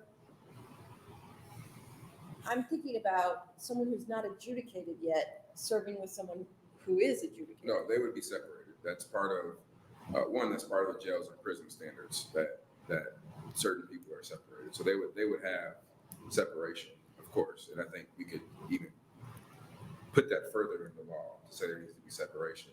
But I'm also thinking about how many counties are sitting with open beds and where we have short timers that just came out. I think that's one of the studies I passed out. At least I hope I did, who are there for two years or less. And our prison system has no idea what to do with them because it's too short to get into programming. They're done in about a year. So we literally have nothing for them to do while they're in prison. So what could happen is you could take Douglas County and Lancaster are probably too crowded, but you could take another county jail and say, here's where we're going to house some of our short termers. And then within those counties, if you get arrested, pulled over in your awaiting trial, yes, there would be a separation too. We don't want to that's part of the problem we're running in prison right now is you have long-term sentencing people who are not quite lifers but are doing 40 years in there with the person doing less, a year and 1 day. And there's issues. In fact, that's how one person lost their life. He was with somebody who was there for life, and the other person was a little more active, and one person kept saying, I just want to do my time. I'm here for life. I don't need extra. Told the guards that he was going to kill this individual if they don't move him, and that person ended up losing their life for that reason, part of the reason. So yes, I do envision that. I would hope I wouldn't have to spell that out in law, but maybe we should. All right, are there other questions? Did that spark anything? Okay, thank you, Senator Wayne. We'll take proponent testimony. Is there anyone who would like to testify in favor of this bill? Now we'll take opponents. Anyone in opposition to this bill? Oh, it's not a consent calendar, so anyway.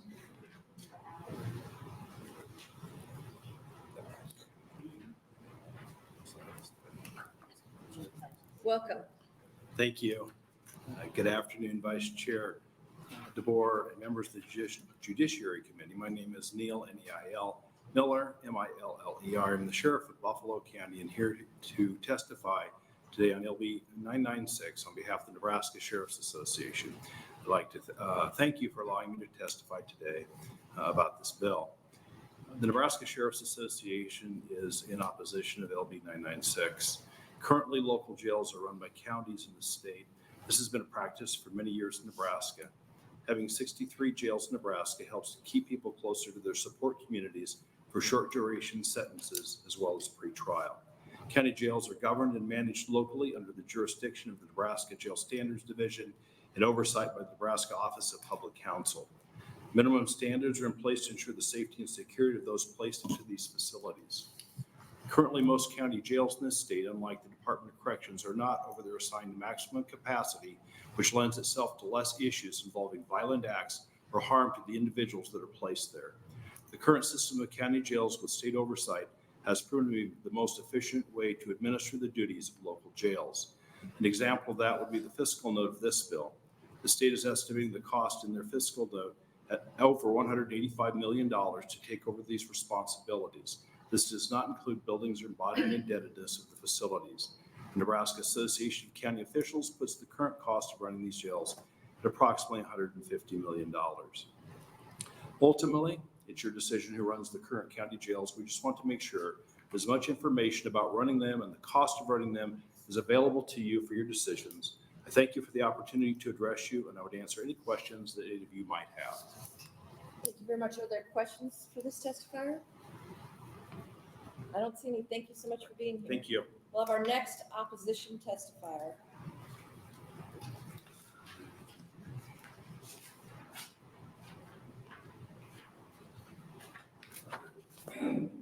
Good afternoon, Vice Chair DeBoer and members of the Judiciary Committee. For the record, my name is Elaine Menzel. That's E-L-A-I-N-E M-E-N-Z-E-L. Here today on behalf of the Nebraska Association of County Officials in opposition to LB 996.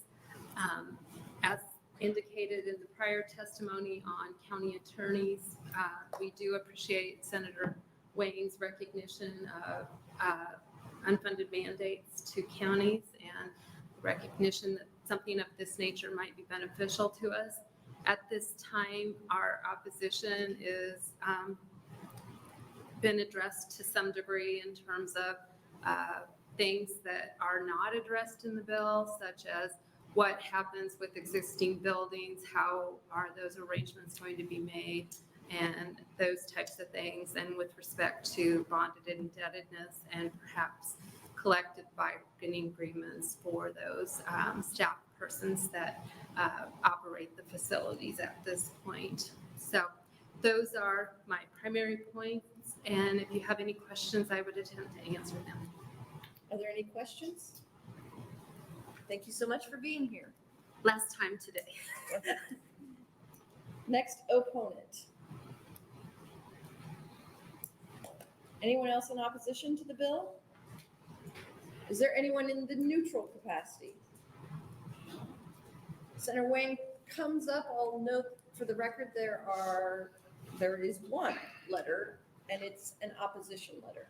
Thank you. And when I start out with big ideas, you never have proponents that come the first time.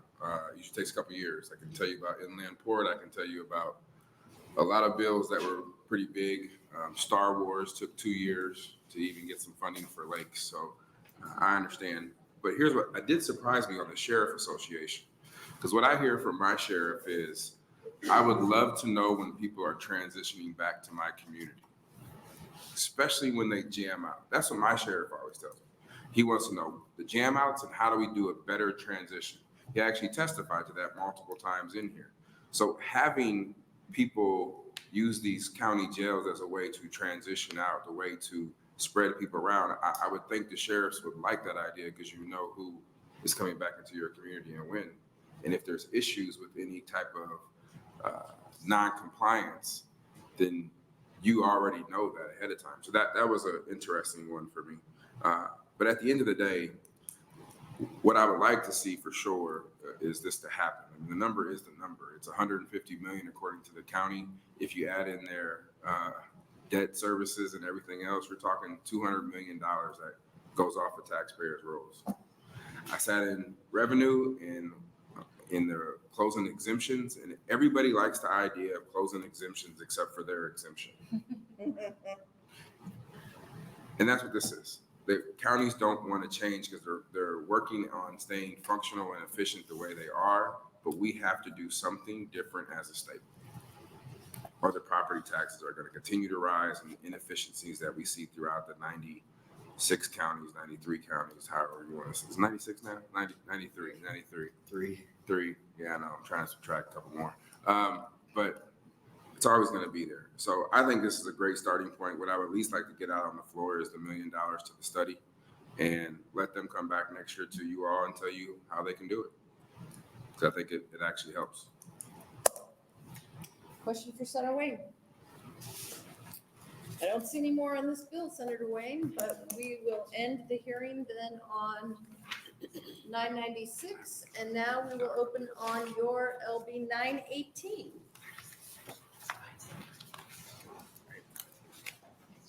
Or where's the section? Senator Wayne is gonna, he's doing a ventriloquist act. He's gonna open. Does he need a drum roll?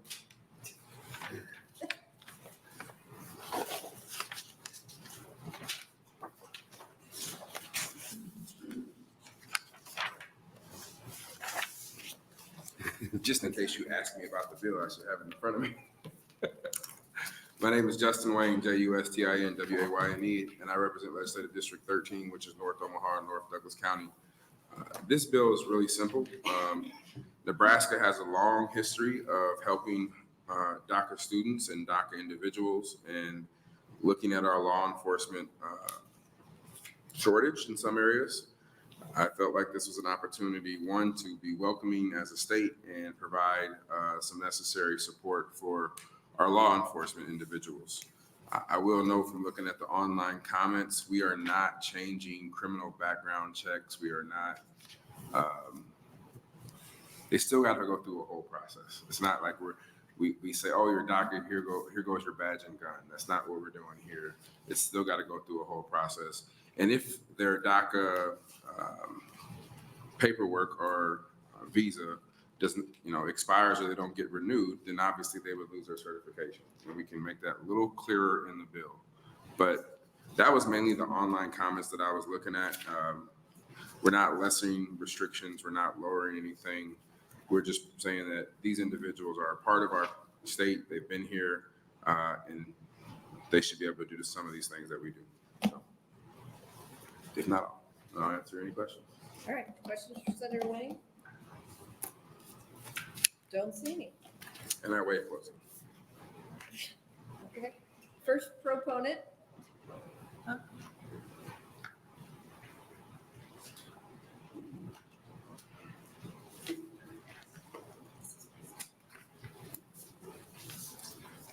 Good afternoon. My name is Nick Grangenet. It's spelled NickGrandGenett.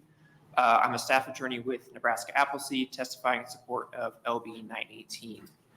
So LB 918 ensures that many longtime community members who are work authorized through the DACA program and who grew up in the state of Nebraska can become and start careers in law enforcement. Advancing the bill would ensure that our state's police force includes representation from all the communities that the police force serves. We're primarily testifying just to offer a couple of suggestions regarding language in the bill. So first, we would suggest just a simpler definition of eligible immigrants, which is tied to federal law. So LB 918 extends eligibility only to longtime immigrant community members who are work authorized through the DACA program, but there are other similar situated work authorization categories who could be included in that definition as well.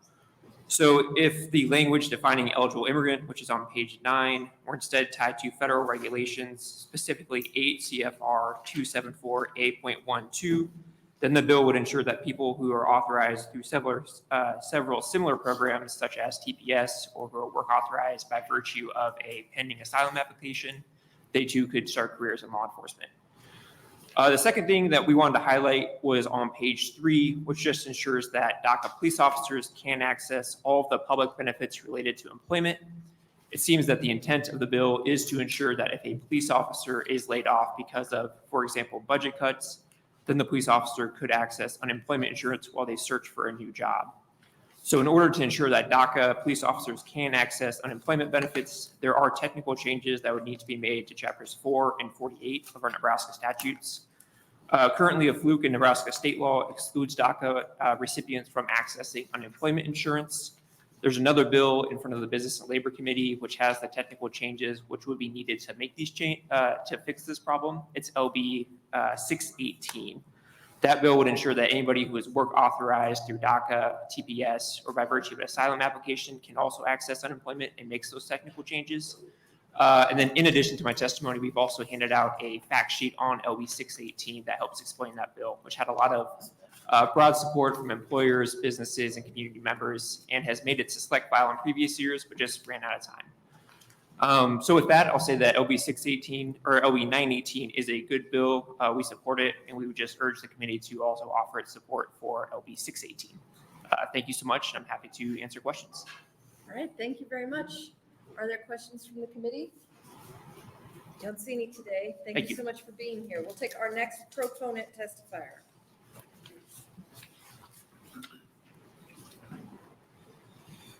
Good afternoon, Vice Chairwoman DeBoer and members of the Judiciary Committee. My name is Tom Benzer, Tomvenzor. I'm the Executive Director of the Nebraska Catholic Conference. Since 2012, over 800,000 migrants have taken advantage of the Deferred Action Childhood Arrival Program that was started by the Department of Homeland Security. At one point, these migrants were referred to as DACA youth. At this point in time, some of these DACA recipients are no longer even considered young adults. Regardless of whether they are teenagers or over the age of 40, these migrants have been long-standing members of our community and make numerous contributions to their families with their own citizen children, schools, churches, colleges, workplaces, and other forms of communal association. At the end of the day, Nebraska and the United States are home for DACA recipients. Our public policy at both the state and federal level should reflect this fact.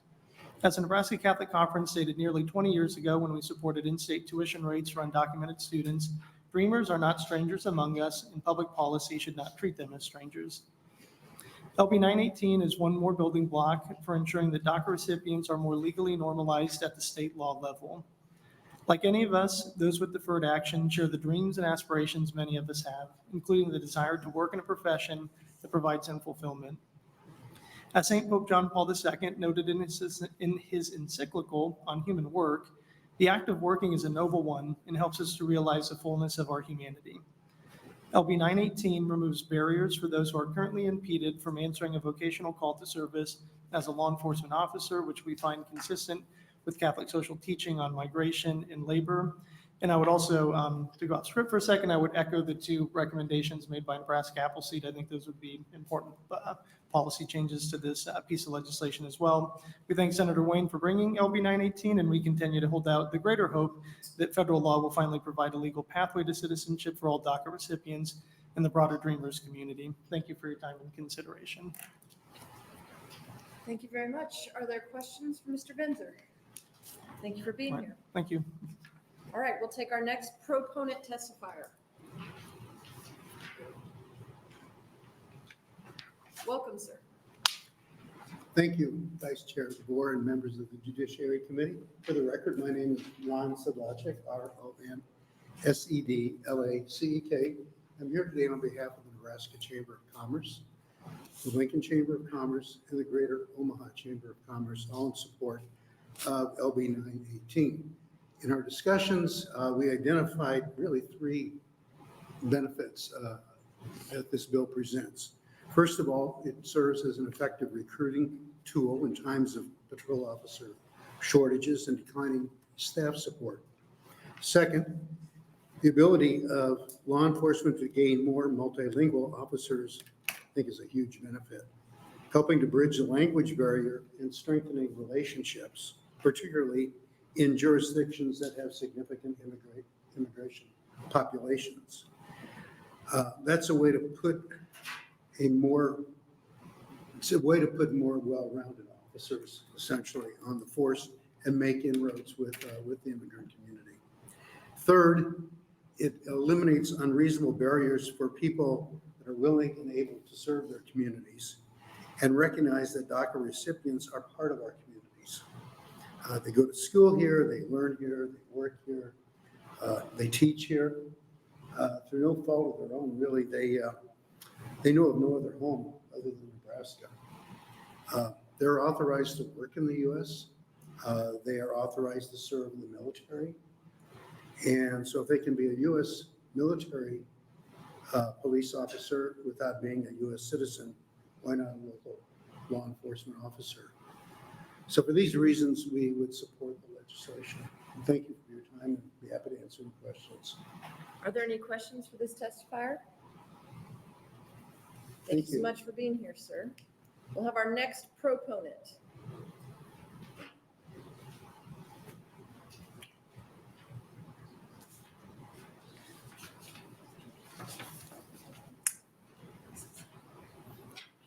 Good afternoon, Vice Chair DeBoer and members of the Judiciary Committee. My name is Dylan Severino. That's D-Y-L-A-N-S-E-V-E-R-I-N-O. I'm here on behalf of the ACLU of Nebraska. I'm here in support of LB 918. The ACLU fights for diversity, equality, and inclusion in all aspects of life because we believe that different backgrounds and points of view make us grow both on an individual and a societal level. While we understand that increasing diversity in law enforcement is not a panacea, we believe that adding diversity will help reduce implicit biases overall in Nebraska law enforcement and enhance minority communities' trust in Nebraska law enforcement.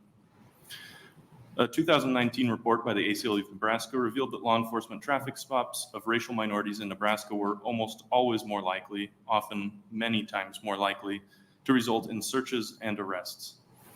That report recounts two personal stories of people who were racially profiled, which led to an escalating situation that was only diffused by a more culturally aware law enforcement officer. Because about 96% of DACA recipients were born in Latin America or the Caribbean, DACA recipients would help diversify Nebraska law enforcement. More diverse law enforcement officers would lead to more culturally aware law enforcement officers and a reduction in racial profiling and implicit biases.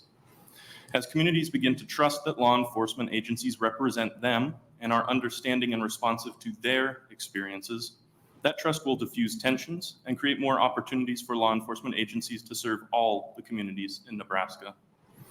Traditionally, recruitment of members of underrepresented communities into law enforcement is uncommon, but the ACLU of Nebraska is already aware of several individuals in the Nebraska DACA community who would like the opportunity to become law enforcement officers. For these reasons, the ACLU of Nebraska expresses gratitude to Senator Wayne for introducing LB 918 and urges the committee to advance this legislation to the floor. Thank you, and I'd be happy to answer any questions. All right, thank you. Are there questions? Don't see any. Thanks for being here. Next proponent.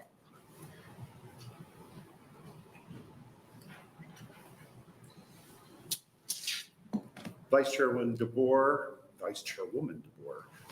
sorry, this is my first time this session. Joe Kohut, K-O-H-O-U-T, appearing today, a registered lobbyist appearing today on behalf of our client, the United Cities of Sarpy County. Our five mayors, which is the cities of Bellevue, Papillion, Gretna, Springfield, and La Vista, always every year when legislation is introduced, meet with our chiefs to look over legislation that is of concern or of particular interest to them. This year we did so, and this bill made the list. And two of the chiefs indicated situations where they had been presented with candidates who were not eligible for hire, in part because of this issue. And so the mayors listened and unanimously voted to support this bill. And so we would ask that the committee look favorably on the bill and advance its general file. All right. Thank you for your testimony. Any questions? Don't see any. Thank you very much. Thank you. Next proponent testifier. Is there anyone else who would like to testify in favor of the bill? Opponents? Anyone in opposition to the bill? Anyone in the neutral capacity? Senator Wayne has let us know that he waives closing, but we did have 16 letters that I'll read into the record, 11 of which were in support, 4 of which were in opposition, and 1 was in a neutral capacity. That will end our hearing on LB 918 and our hearings for today.